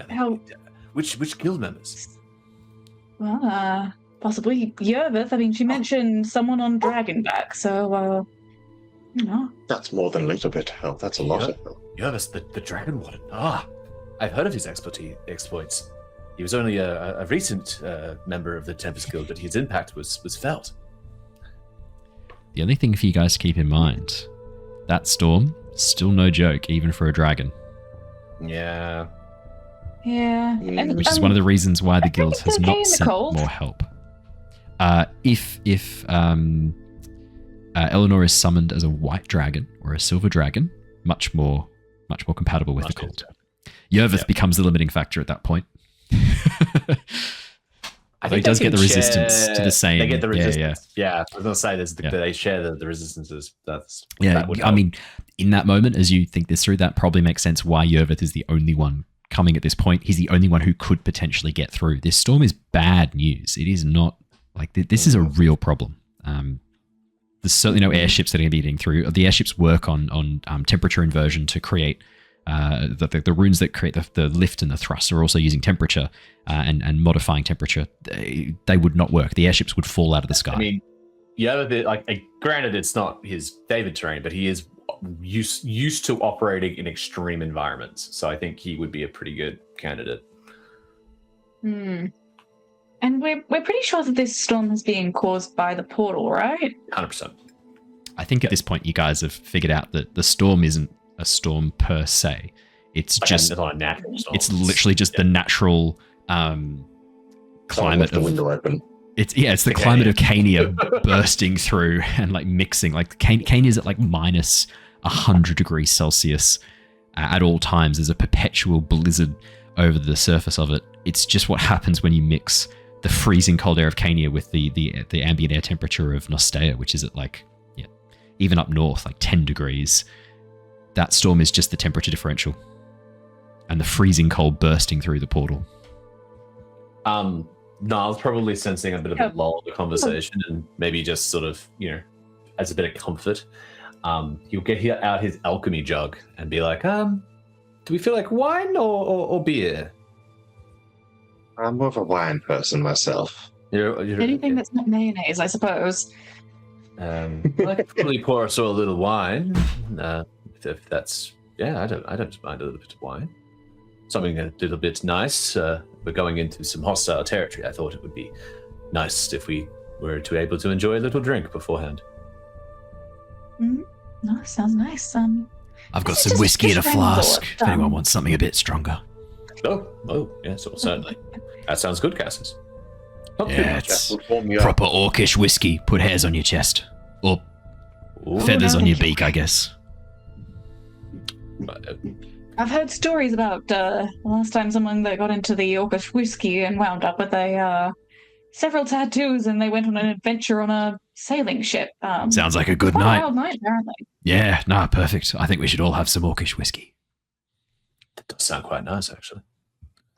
If I survive this, I might have some afterwards. Spells take a lot of concentration. Wine aids out whiskey may inhibit that. Well, I think that's probably a little bit more wine for you then, Grim. This orcish whiskey sounds rather interesting. Well, just make sure you can fly straight after. He's not kidding when he says it's strong stuff. Oh, I'll just have That's what they say. I'll just have a little tipple, just to wet my beak a little, It is potent. There's a faint sort of like marine smell to it, Niles. You know that orcish whiskey is mostly fermented from the fruits that grow on a particularly vibrant seaweed, the oily kelp pustules, quite full of sugar. And turns out yeast quite enjoy breaking it down and turning it into alcohol. So there's a bit of a kind of almost like a very slight kind of salt smell to it. But the flavor is smooth and warm. Think of sort of like maybe like a faintly kind of herbal flavor to it, like a bit of a tannin kind of profile, like a green tea kind of tannin profile to it, and then like a little bit of a bitterness at the end. It's good though. Oh man, it's good. Cassius, this is lovely. Yeah, wow, I saved this for special occasions. I figured if we don't survive this, it'd be a shame to not have drunk it before the fight. I'd regret that. That was fair enough. No, this is lovely. I can taste a bit of green tea in there, actually. That's a rather nostalgic flavor. And then that bitterness at the end. Oh, my. Is that what you get? Green tea? A little bit. Just Such on the, a nerd. Good. It's orcish whiskey. It doesn't taste like anything else. It's unique, all right? Tastes like green tea. You can see Cassius. He's not really offended. It's okay to be cold and nerd. Trust me, I get it a lot. You get used to it. I just had a thought. These cubes of ours, they were used to fuel the that domed shield, right? From when we first entered the forest and when we encountered Fenris. Was there another component to that shield, or stuff that was left behind? Someone had tried to like break them apart and link them together, and all the cabling and stuff that had been used to do that, as well as there was another item that had kind of been broken apart. That was all left behind. You only brought the cubes with you because the cubes were useful by themselves. They created that warmth. The other thing to keep in mind as well, that shield was quite unstable already to begin with. The exact mechanism of recreating it, you're not sure, and it would be dangerous to do so. I mean, everyone who tried to create that also lost their lives. That's a good point. That's a good point. Yeah. I was just thinking, like, if our aim here is to stop the storm, not necessarily to get into a bit of a tiff, if we can find a way just to stop the weather from coming out of the portal, I mean, again, sneaking in there doesn't seem like it's likely outcome. If you stand by me, my new, well, thank you all for going free, Helen, back to get my staff is quite exquisite for the warmth. You'll probably notice how comfortable the area is here. It's quite brilliant, really. Can it make us more stealthy? It'll keep us cozy while being stealthy. It can certainly do that, yes. I like it can make ice. It can make a lot of ice. It can make a wall of ice. That's cool. I like your enthusiasm on the shutting the storm down, Lyra, but I feel like we're only going to be putting a band-aid on a much larger wound. That I was just thinking, if we can stop the storm, then Yovet can get through, or potentially other guild members. Is there anything I can pick my brain about, Owen, about portals or how they, like, is there any arcanic knowledge I might know? Because I know Dimension Door, I've got the teleportation circle. Like, is there anything I can piece together about portals and such? Yeah, give me an Arcana check. Absolutely. This is planar portals, which are a little bit different, but give me an Arcana check. And the problem is, right, not many wizards on Nostea have studied planar portals because until 6 months ago, they did not work. 23. Grim. Ooh. You know a lot about the theory of how planar portals work. This is the first time this will be your first one seeing it kind of in action, really. Planar portals didn't work for a long time on Nostea, didn't work for hundreds of years since the giants were banished. They are working again since their return. The portal, likely, if it is large enough to create this storm, is going to be massive. Easily 100 feet, possibly even more high. It'll be located in an area with a very strong natural strings or natural weave. Natural weave, yeah.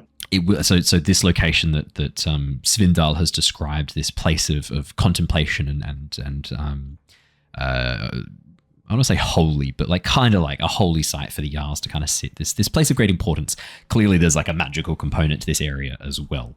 And it'll be a place of very strong natural magic. The portal will be drawing from that as part of its power source to stay open. But really, once a portal has been opened, a big planar portal like this, it becomes self-sustaining.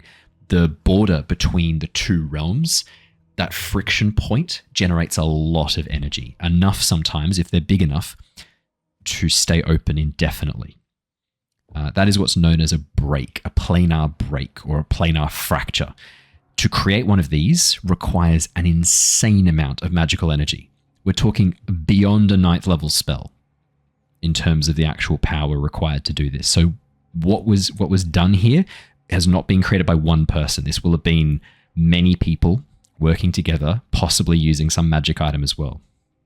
To close this, it's not going to be enough to cast Dispel Magic. It's not going to be enough to cast, like, Counter Spell on anything like that.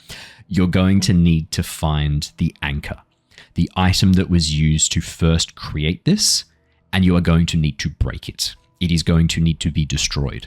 As soon as that happens, the portal should start to close. The hope is that the anchor is on this side and not the other. Of course. Because if it's on the other side, it's in Cania. It will have to be close to the portal, within 120, 200 feet. It cannot be too far from it, especially if this is a proper planar break, a tear. The anchor can't be taken too far. It will start to close again and start to self-heal.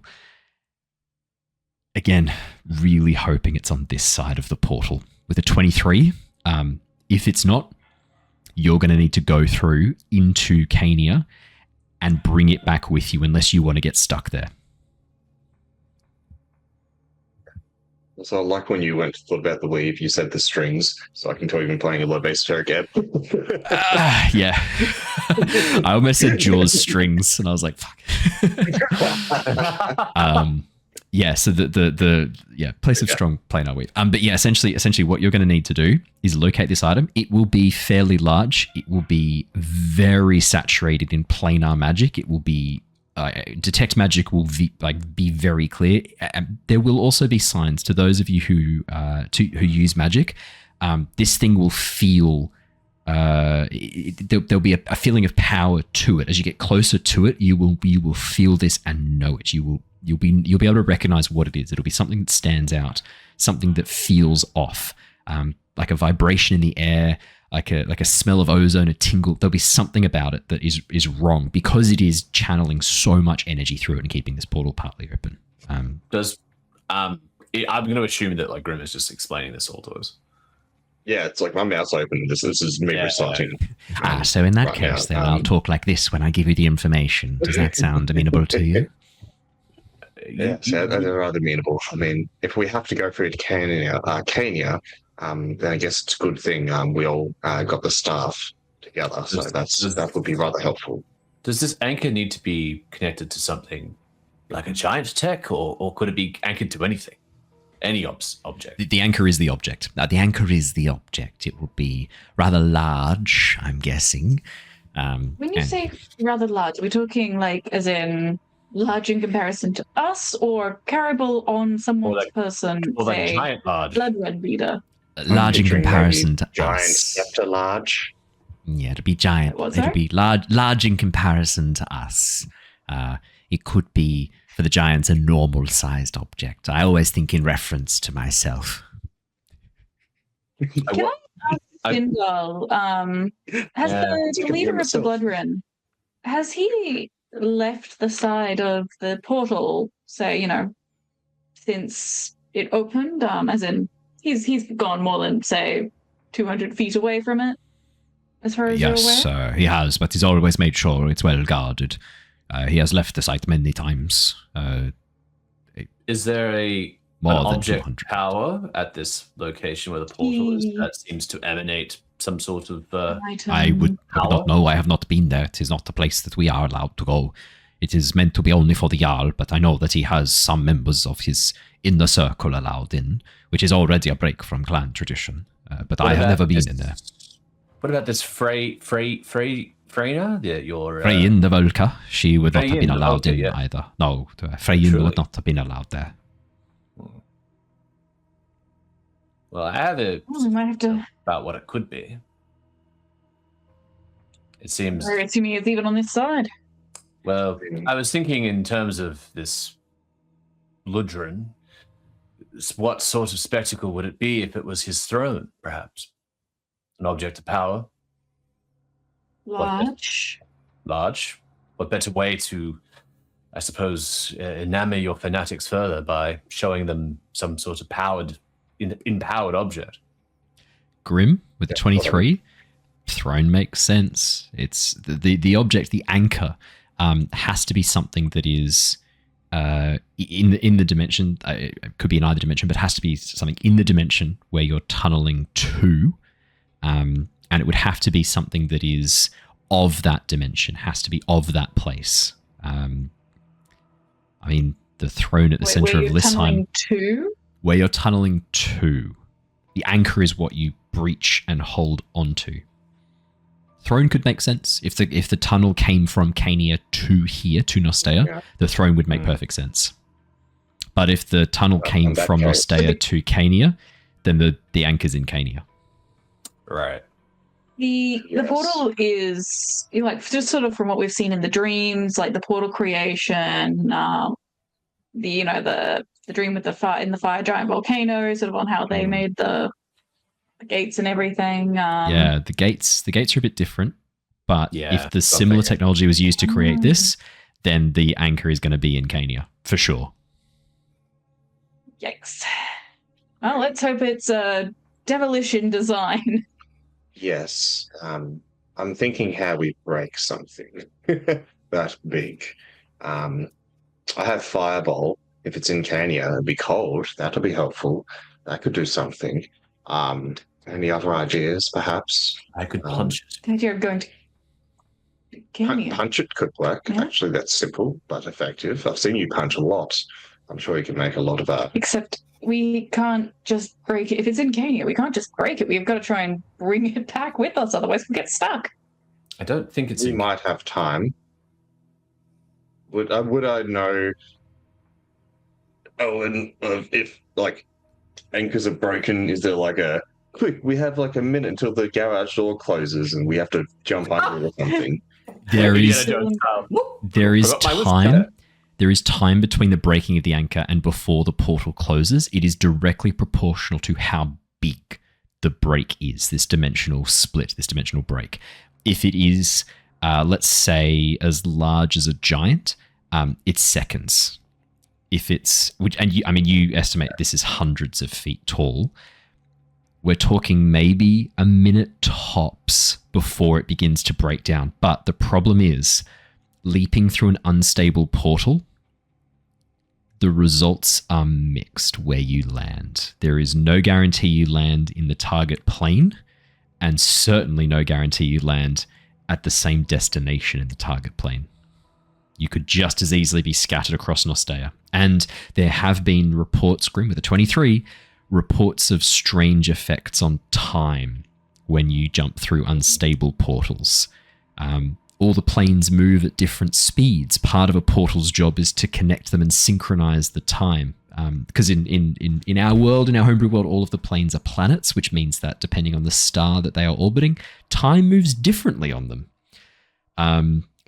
Part of the problem, and that's why the Feywild time moves weirdly in the Feywild, is because it's near an unstable black hole. That's how I explain the time differential with science, baby. So the question then is, I know I've thought all this through in like way too much depth. The question then is, right, if you're going to fuck around with an unstable portal, your target destination could be off, your target time could be off. Yeah. It's possible. Yeah. It is much safer to bring the item through and then break it. Much safer.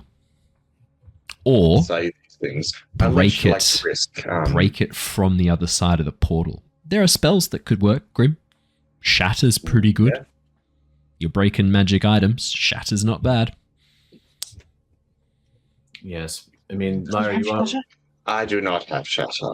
Lyra, you are right. I mean, I thought that the anchor would be here, but... I mean, do we know how the portal was even opened? Did Blodren lay claim to that? Or did it just appear? Hey, Sindo, are you... Yes, I'm still connected via this strange telepathy. Yeah, we're just discussing this, the portal, the one that we're obviously trying to shut. Do you know if Blodren was the one that opened the portal? Did the portal just open one day on its own? Or the storm, I should say? He claimed he opened it to the plane of ice, a place of extreme cold that would make the world suitable for us and only us. Make it like it was before the giant clans laid claim to other areas, before the small folk came through the portals. But do you believe that he was capable of that? I did. Now that I know he has help from the hells, I am not so sure. Portals are tricky. There is a reason that it took our people a long time to learn how to use them properly. This one is far bigger than any I have seen before. He claimed he opened it, but I do not know. Magic is not my strong suit. I am a hunter, not a mage. If I was our friend... Let's hope he's lying. If I was our icy friend, and I wanted to make this as hard as possible, I did think that the throne would make a suitable anchor, but it would also be harder if the anchor was on the other side. which I think is something our friend would do. Well, but he can't. Well, I guess he was here, wasn't he? I was gonna say he couldn't come here, but if he came here, came to the north, opened the portal from here back to Cania, the Anchor's gonna be in Cania. Yes, and could be. If I had he could simply walk back to his home. It would be nothing for him. He would simply open a portal like he would anywhere, and a big enough portal at that. Wouldn't put it past him. To lead an army through? Yes. That's right, everybody. This entire campaign is a response to Dave telling me 3 years ago to go to hell. Guess what, Dave? Now it's your turn. So that's why we stopped Avernus and into the Avernus, just so we could do it here. I don't know. Could be in Cania, could be here. You don't know yet. Too many variables. Gotta do some investigating. Soon find out, I guess. Just a quick trip to hell and back, Yeah. Be back before supper. Woo. Hoot hoot. So, I mean, I didn't say this before, but Svindal was he claimed it was hell, Hel, a place the giants speak of, a place of ice, the afterlife where those who are without honor go. Yeah, that sounds about right. Yeah. Yes. So, with that, unless there's anything else you guys do specifically, I reckon we'll end the session as you draw closer to Lysheim, peering out through the parted flesh of the sliced whale's belly in which you cower from the storm. As you peer across the sea of ice in front of you, frozen waves like cresting mountains in parts, Svindal carefully guiding through, occasionally using some strange magic to reshape the ice into a flat surface for the hound to pull him across. You see rising in the distance a massive frozen island, an enormous hollow peak, partly split down the center, rising up on the top half of the island. Forests of enormous pines, laden with snow and ice, dark wood, glistening with strange blue veins through their surface. Svindal leads you away from the populated harbour, twisting the sled around. You can see a massive longhouse and several other large structures clinging to the side of this mountainous area as you turn towards the west and begin to move around the island. Forest takes over more of this land here until a lone hut with a jetty frozen over rises from between two gaps in the trees. Svindal brings the sled in. And that is where we will wrap up for tonight. We will be back next week with everyone together. You guys ended up filling that time so well. I didn't even need to do anything with Bart and Cassius. Nicely done. That was beautiful. You guys, that was great. I think you guys have done some good problem solving too in preparation. Some solid planning for this next stage, which I thoroughly encourage. This is going to be much more like a dungeon crawl this next chapter. Without a long rest beforehand. Nice. Without a long rest beforehand, yeah. I'm sure it'll be fun. Awesome. Thank you so much for joining us, everybody. That is all we have time for tonight. For those of you watching on Twitch, don't go anywhere. We are going to go and raid a lovely friend of the channel. I'll figure out who that is while we're chatting. For those of you watching on YouTube or listening to the podcast, thank you so much. I've seen a number of you being absolute bloody legends and leaving 5-star reviews on Spotify. Thank you so much. I didn't actually know that was possible. So massive thank you. And for those of you who haven't done that already, that's a massive help. It really helps us out. I think we're like 4.9 stars or something out of like 50 reviews. That's amazing. Thank you so much. Keep that going. Fist bump indeed. Awesome. Otherwise, if you're on YouTube, you know the drill. Subscribe, leave a comment. What's the other one? Like the video as well. That really helps us out. If you do all of those things, that's it. If you do all those things, we won't smear you with stinky, smelly ambergris that has been mixed with the pus of a sea cucumber kept inside of a bag of holding for 112 episodes. It's a threat. We're threatening you. You have to join. That's it. Thank you so much, everybody. Bags of holding? Yes. Okay. Yes. Yeah. Things still go stale. Microbes rot things, but if you're still inside a vacuum, there are bacteria and microbes that don't need air. There's anaerobic rotting things that happen. Yeah. Yeah. I'll get a raid going. We are going to go and raid Crit and Miss. They are doing their Chronicles and Chaos campaign, so I'll have that loading across right now. Everyone, we will see you all again very, very soon. Stay safe, stay well, and farewell for now. Goodbye, everybody. Bye. Bye. We'll see you next time.